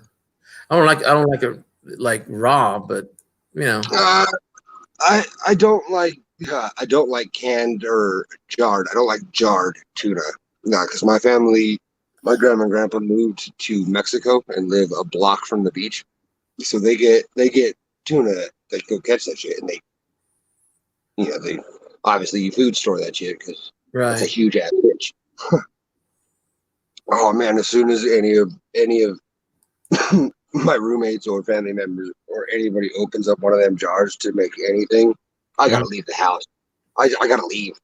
It is so effing potent and pungent that bro, I got to go. I got to go. I'll see you tomorrow. I'll stay somewhere else. Are you talking about saltwater fish, salt fish, or Yeah, salt tuna. fish? Have you ever smelled jarred fresh tuna, but that has been put in a fucking A jar and preserved. No. It's like what you smell in tuna, canned tuna, times 1,000. Ooh. Not in a bad way. It's just the smell of tuna Yeah. times 1,000. It is very pungent, and I don't. It kills me. I can't do it. I love tuna. I like it. It's a beautiful source of protein, but I can't. I can't even be around as soon as that I'll be one of right the back, jars. guys. I'll be right back. It kills me. Okay, Joey. No, I don't mind tuna as long as I don't. Well, even my wife says she doesn't take tuna to work because when she eats at her desk, she doesn't want the smell to be in the whole office, even though it's not that strong. Mantic had the sweetest idea ever. He's like, when you get out of that meeting that everybody's just super pissed off. He's Uh-huh. like, I like to take that time to go burn some popcorn in the microwave. So everybody gets to smell that shit for the next 2 hours and be extra pissed. I just started laughing. That's one of the diggest things I've ever heard somebody do at work. And I would do that because it's awesome. Mm-hmm. Silver Run says, I don't mind as long as I don't have to eat it. I can't, for some reason, I just can't eat freshwater fish like trout, carpy, catfish. I cannot eat it. Whoa. Don't put trout in the same level. All right. Oh, yeah. No, really, no, I have to. Those are way different kinds of fish. Well, Catfish and carp eat. They're trash. They eat trash. That's what they do. yeah, but that water fish is a trash fish. I mean, I'm not trash fish. What do you call it? A mud eater. I mean, every time the reason why I have those cat whiskers and they're called catfish is because they use whiskers to eat anything on the ground. They're scavengers too. Yeah. Catfish and carp are nature trash cans. They're the trash cans of the sea. Yes. Just like lobster and shrimp. Trout are not the trash can of the sea. So those are actually, depending on the fish, very, very, very different tasting. Like rainbow trout is super fishy. But if you do lemon sauce, garlic, and grill it, really good. And then there's other trout like the cutthroat trout, not near as fishy. A bit pinker meat. It is as weird as that is to say. I'm not a big fish fan, but I was forced to eat it a lot growing up. Well, I'm not a big fish fan either. I don't like fish either. I'm not crazy. I'm not crazy about when people start saying they're gonna eat raw fish, like Oh no. Oh no. Have you ever tried to Bear Grylls a fish? Good luck, bro. Go chew on an eyeball afterwards. I dare you get your vitamins. Where at? Ain't nobody. Bear Grylls. Man vs. Wild. With great error.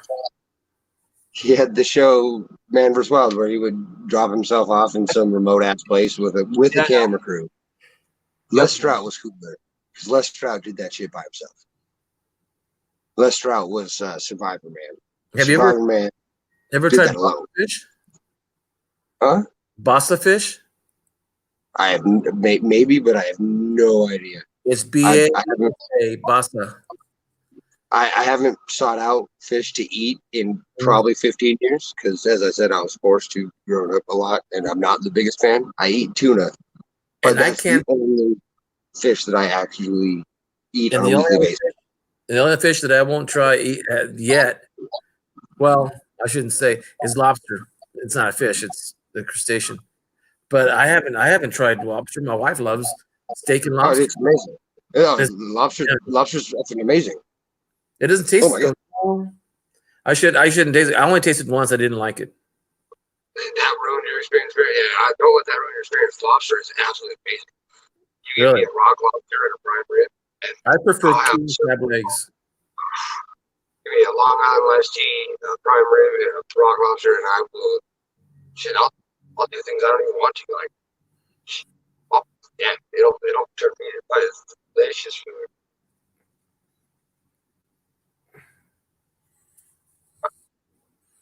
Les I like to cook those. is a So goofball now. he Who's went Les Strauss? Stroud. Survivor Man. Oh, okay. So yeah, he's like Bear Grylls, but cooler because he would do it alone. I could tell you, Stern. But I had a catfish Cajun style. One of my coworkers is a family is from Louisiana, and they have a recipe where they put the catfish in 1-inch bites, and they cover it with mustard and put it in a plastic bag and leave it overnight, and they marinate it with mustard. Then they'd wipe out as much mustard off as they can. They put it in a batter, maybe like crumbs. Oh man, it was so good. that's what you do with ribs, actually, minus as much as the batter. But yeah, that's how you cook ribs. Really, really good restaurant ribs are all have a dry rub of some sort of fancy mustard overnight, Really? and then whether they want them to be sweet or barbecue, they'll do a brown sugar coat to make them, the sweet glazy ribs. That's the mustard and brown sugar recipe, which is super popular in most restaurants. And then the other way you go is to start to throw like red or barbecue sauce on it and give it more of a hickory, like rich red flavor. And then when you do that, you have to cook those a little longer. How you do that is you put a casserole dish of water under your ribs or under your fish. That way the heat that comes up has to come through the water, and it keeps a constant level of moisture rising into whatever you're cooking. So you can keep whatever you have on the grill for hours longer with not it being dry nor it being soggy. You just have to keep refilling that casserole dish with water and make sure the heat is traveling through the casserole dish and water to get to your meat. Yeah, that's how I make the most delicious ribs you'll ever eat. Well, my wife loves salmon. I'm not crazy about it, but I will eat it. But my favorite is halibut. Halibut's real meaty though. It's almost like a red meat fish. Yeah, and there's a place on Monterey on the beach on the pier, and it's called Rappa's, and they have a blackened Cajun, it's called black pepper Cajun halibut steak, and the steak weighs 1.5 pounds. That's a pretty good fillet. That's cooked, and I had it one time, and every time I go back to the coast, that's what I have every time. You're a matter of routine. You let one bad taste ruin your lobster, and then you let one good taste let that be your meal every time you return. You're a matter of routine. Tin can, Stern. I can hardly hear you now. Yeah, I can hear him. You can hear the tingy sound? Yeah, a little bit. Okay, he just goes out and comes back in, and then it clears it. I'm on my phone. All I do is swipe up, and it refreshes. I don't even press a button. Oh, okay. My cat is nasty. You know the only thing. Oh shoot! The other day I was watching people fishing, but they weren't fishing with a pole. They were with a pole. They were fishing with their arm. Oh, they're noodling. Yeah, that's illegal most places. That's illegal. That's crazy. Like, almost everywhere is that illegal now. And why is it illegal? So why? You're ripping them out of their homes. You're pulling mothers away as they're like spawning a lot of times. Like it's too invasive of a fishing method. I didn't know that. Yeah, like noodling is no longer an accepted method in most areas that aren't like rural as all hell. Yeah, but they stick their whole arm down the throat, and they're huge. Oh man, yeah. I mean, you got testicular fortitude if you're gonna stick your arm in an empty ass hole in some swamp ass area. Go that you do you, boo boo. In my book, you earn that fish. I don't care. I tell you, there was a girl, 18 years old.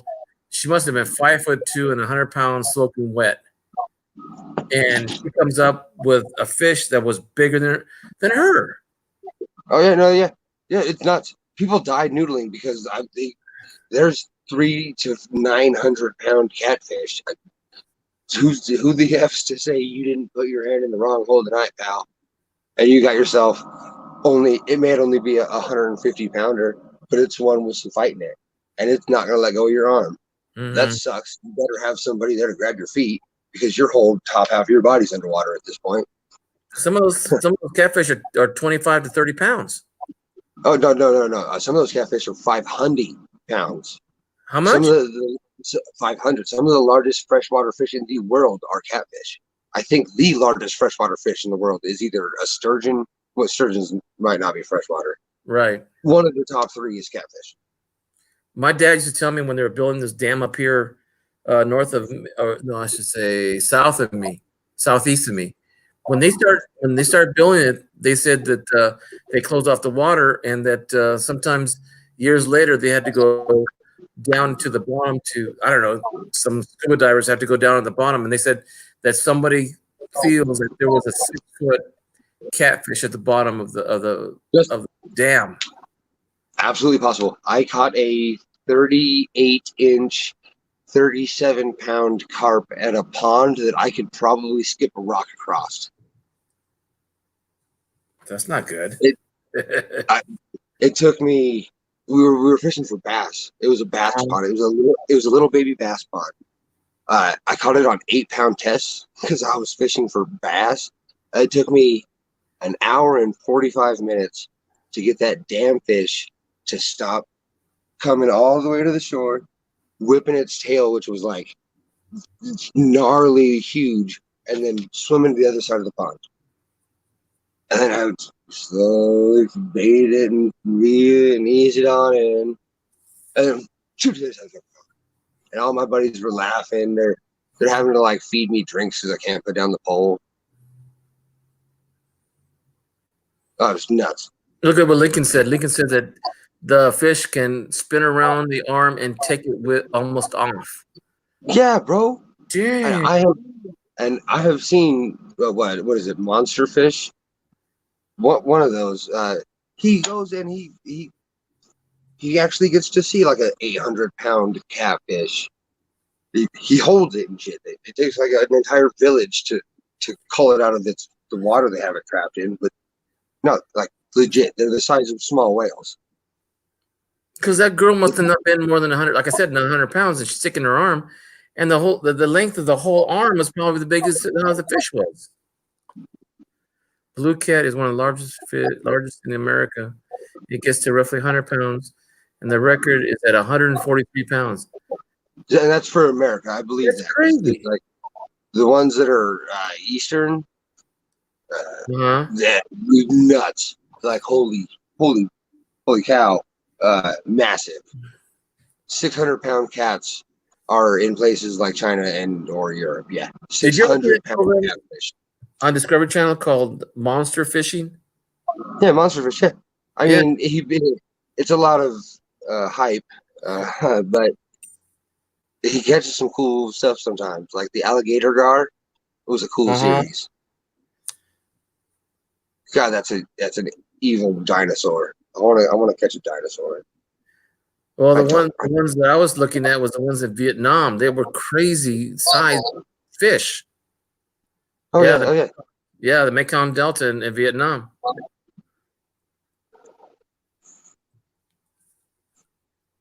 Yeah, the alligator gar. Oh man, he catches a pretty good sized alligator gar in that one. That's that alligator fish. It looks like a dinosaur. It is an effing dinosaur. It's the most dinosaur thing I've seen ever. I've seen some of the fish on the monster fishing, the monster fishes on the Discovery Channel. Oh, the deep sea stuff. They had 4-inch. Oh, I got all them documentaries done. Yeah. That's going to be my entire left leg. Is going to be a underwater like seascape tattoo, and it's going to start with like my ankle, and it's going to be deep black, and it's going to have the fish with the glowy thing that sits in front of its face, and it's got the stupid teeth, and its body's translucent, and it emits the red light at the bottom of the ocean, and then as it goes up, I'm gonna have the water lighten, and it's gonna have the different array of sea life that you would come across in that depth of water as it works its way up to my butt cheek. Yeah, which will be a waterfall. Sick, I know. And then I'm gonna do a galaxy on my left arm. Yeah. It's gonna be full on underwater to outer space.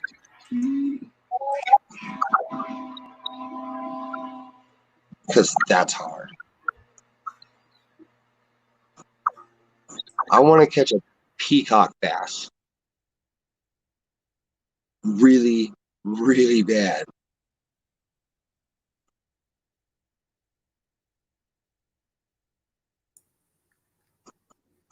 Or a striper bass. A striper bass would be super cool too. Yeah, I'm not into really fishing. I mean, I've been with my brother-in-laws and Me either. my dad, and we've gone fishing for deep sea.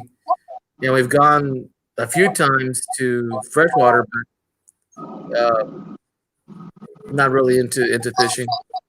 I mean, saltwater fishing off the Monterey coast.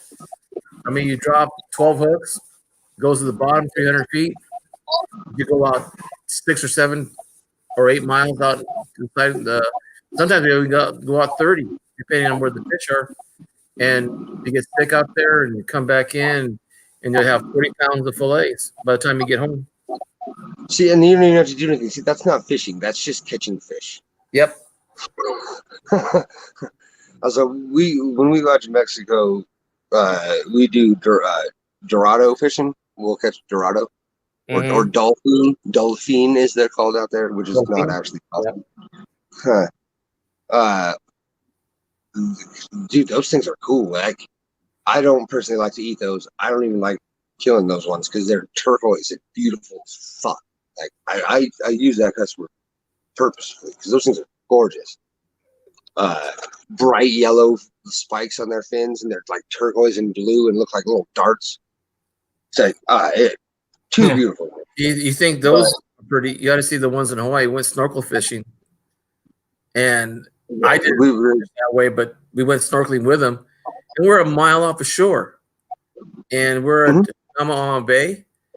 I mean, I don't even think I pronounced that correctly, but man, there was some pretty fish that it's like little tiny ones that are like an inch big, or then you see some that are a foot long, and they're in schools of fish in all different colors: yellow, blue, oranges. The things that are unexplored interest me the most. So deep sea, outer space, Egypt, like my 3 favorite things outside of coins. To be honest, 007 found a 2015 P Homestead quarter leaking bucket error. Nice. Variety. I'm sorry, variety. Yeah, I've heard it a lot recently, and it's so errors can't be duplicated. They're one in a billion, and they're priced very differently.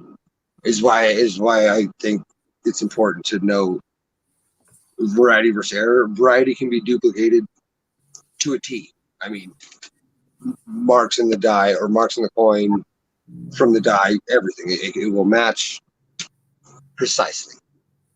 An error, you'll never find one net to match as precisely as you could ever get an error to, as you have to get an error to for variety to.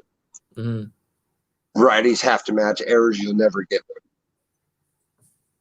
them. And errors are priced on how much of the date you can see and how many times that error occurred on it. Like if it's broad struck, being broad struck is one thing, but broad struck flipped over and reversed in collar is an actual thing that is astronomically more. Greasers, that's an error, and they're more expensive based on how much of the device it takes away. Varieties are all based on grade.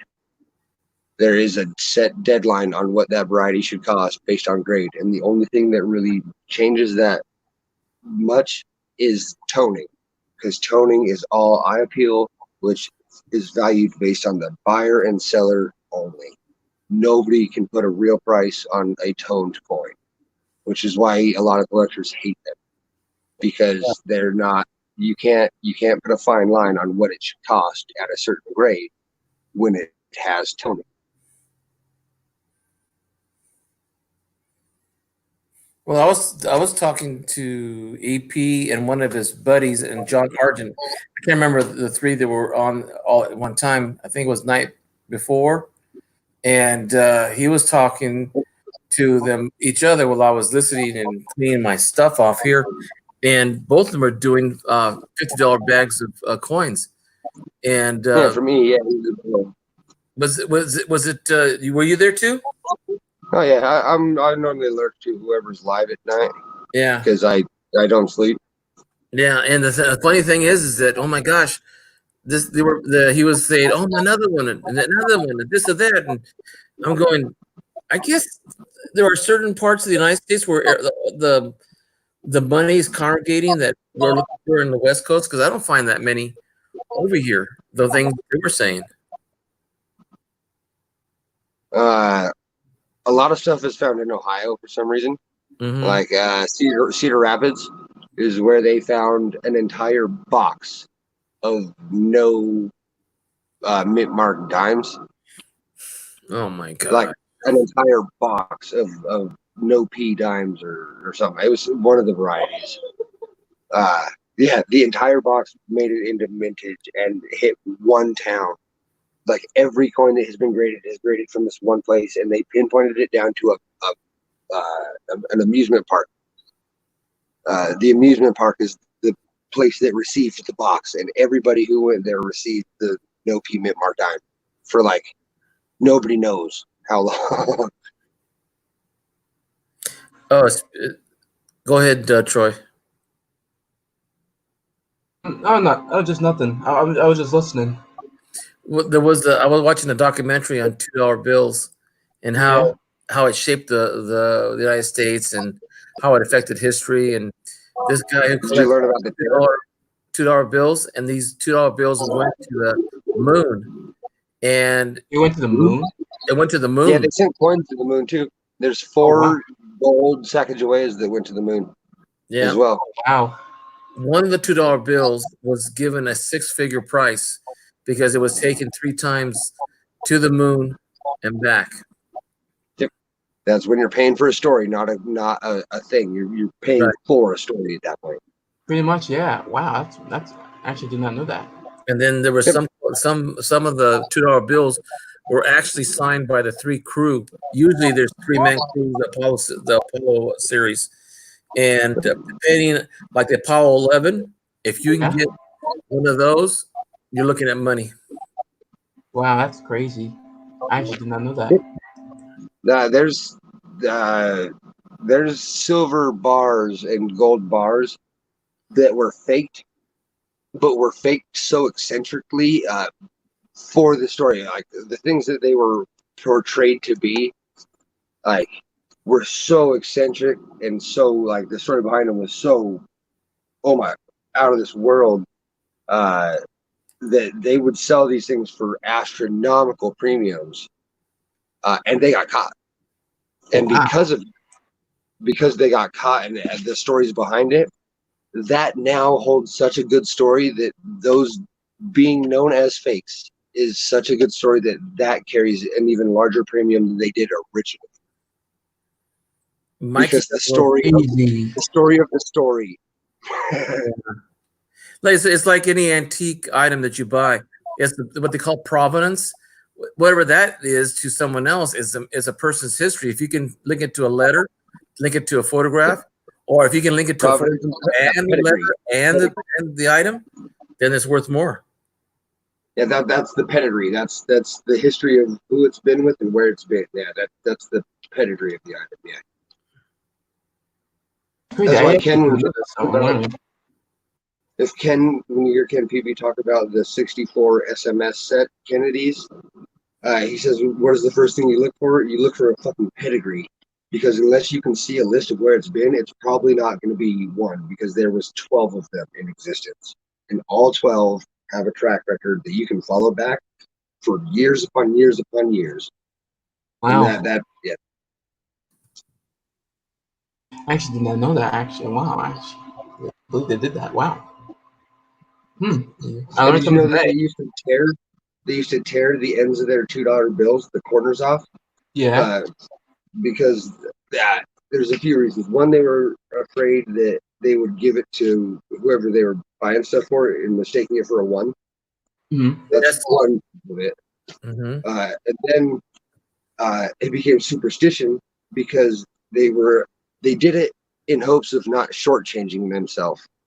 But in literal sense, in order to not shortchange yourself, you would have to tear a piece of your money off and literally shortchange yourself.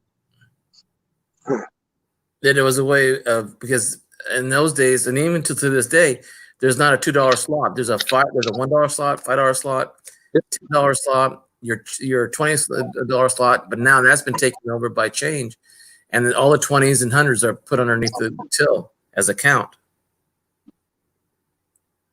True story. And there's a whole bunch. There's a lot of documentaries on YouTube that deals with $2 bills.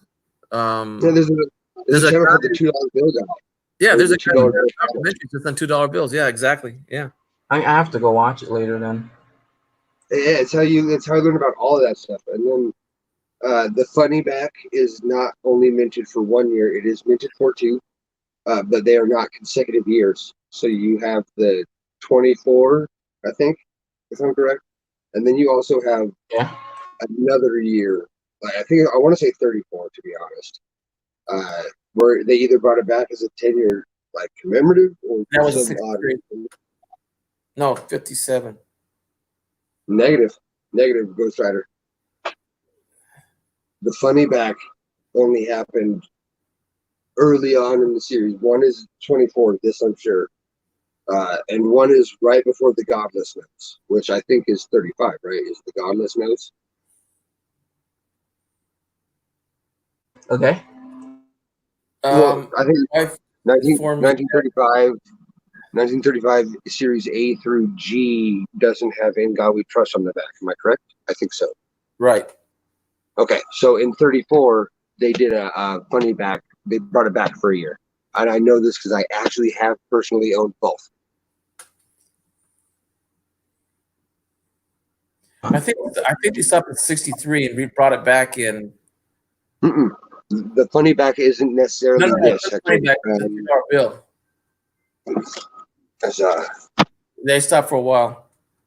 Yeah. They stopped in 76. What year is that one? 63. Yeah. She's a crisp one. Yeah, my wife just told me that she wants me to take her to the store. Oh, and see, that's where his signature should be. Yep. Just so you guys know, that's where his signature and label should be, not all over mother effer. I'm gonna run some errands at 4:30, so I've got about 11 minutes. Oh yeah. Yeah, my wife wants. I don't blame her. You guys know, like, I'm looking at old cars right now. Like, what be You my want to buy my project car so it doesn't rot away. Yeah, you need to get it at least protected somehow. Did you guys know, like, because I'm looking at old cars, for my bucket list. Do you guys know a Rolls Royce Shadow, Silver Shadow, is cheaper than any other Rolls Royce? You want to? Do you want cheap in price or cheap to repair or elegance with the cheap price on it? Because by price. He wants status. Oh, a lot of people it's a lot of money, but in reality, it's not. If you want to get a Rolls Royce, like a 1967 Rolls Royce Silver Shadow, it's probably worth like 10 to 15 grand. Hell, maybe even 20 grand. But are you getting it because it's worth that money, or are you getting it because it's comfortable to drive luxury, or are you getting it because it's fast as fuck and like? Probably by my end. Or are you getting it because it has? Are you getting it because it has that Rolls Royce emblem on the hood? Probably I don't know. Probably about like the price of it or the luxuriousness. I mean, I watched a review on it by what's that guy's name? He reviews on cars. Doug. You're talking about chasing classics?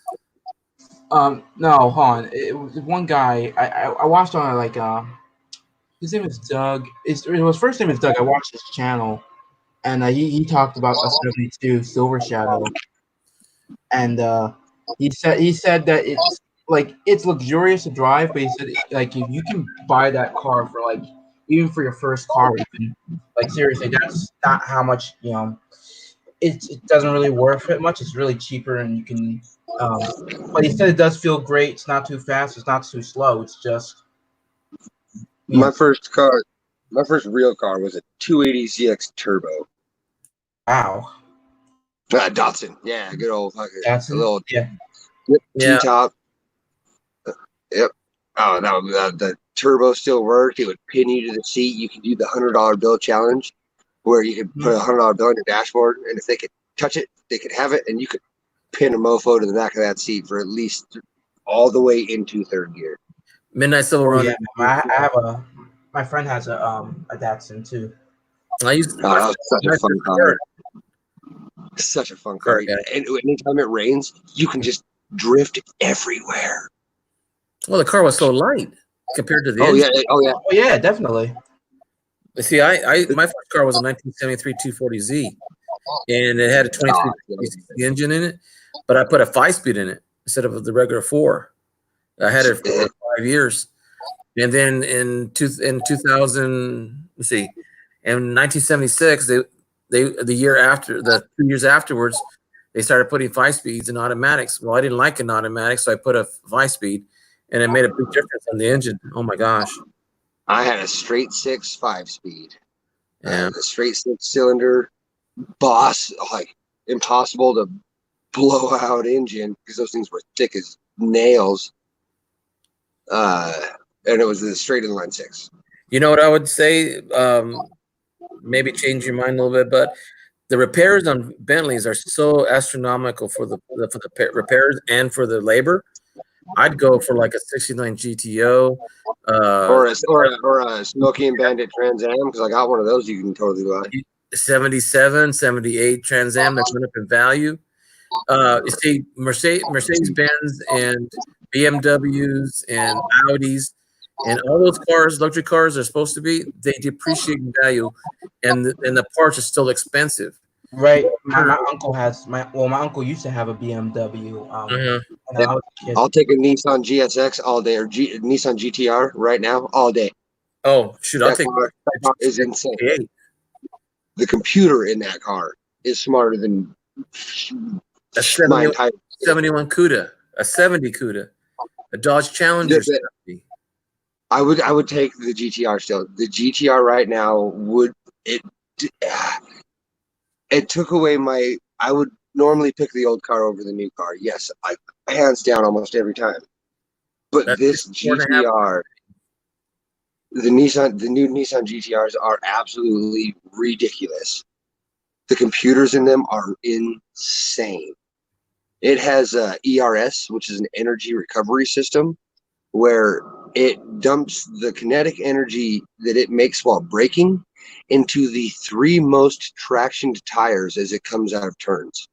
So as you brake and go into a turn, when you come out of it, it'll spit up to 500 extra horsepower that it created in kinetic energy, that it does a recovery system and turns that energy into horsepower, and it'll dump it into the 3 most weighted down tires of your vehicle. So it shoots you out of turns. That in itself is one of the coolest things I have heard innovation-wise on a vehicle in many years. Take a look at the 60 muscle cars. A lot of them are. They're. I mean, a friend of mine, next door neighbor, his name was Mike Dallas. He'd buy any GTOs, GTXs, Challengers, Daytonas. Oh man, he would fix them up. He had a GTX, a green one that I really liked with a vinyl black top. He sold it for $50,000. He bought the body alone for $6,000 or $7,000. it was all matching numbers, and he had to rebuild the engine, rebuild the transmission, did the rear end, redid all the undercarriage, did the paint and body, the interior, and he just sold it a few years ago for like $60,000.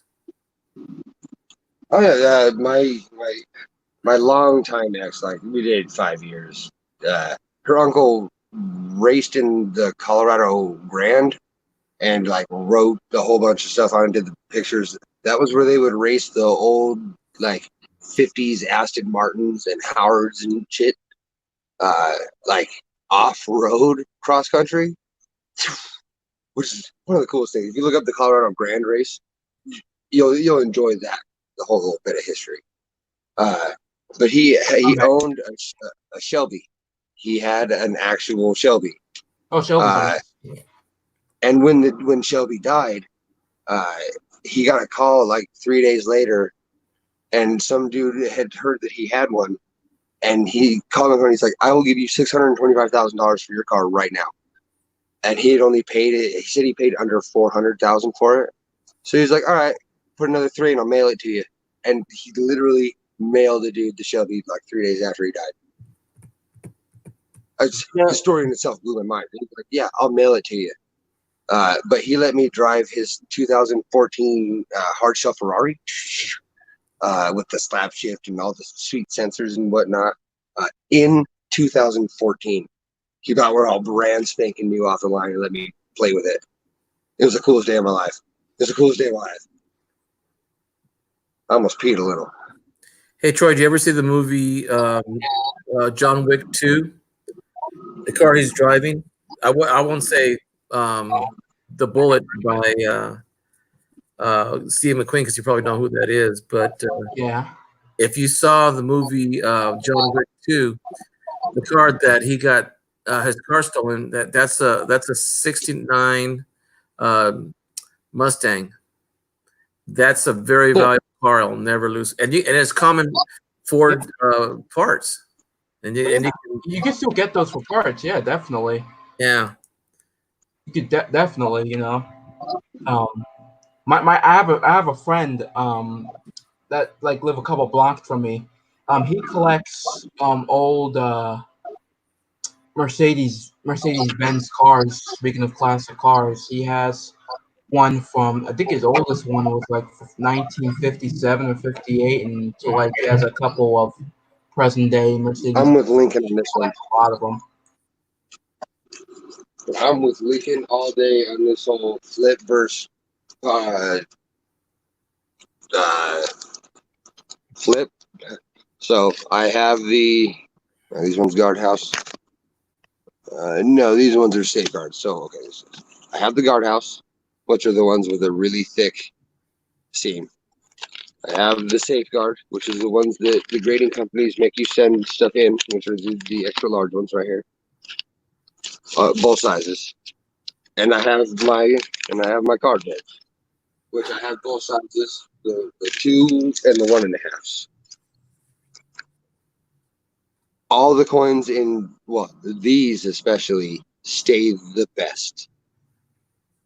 These, when they're pinched down and put, nicely away, I have seen better life storage out of these, the little ones, than I have the bigger ones, not by much though, and these by far.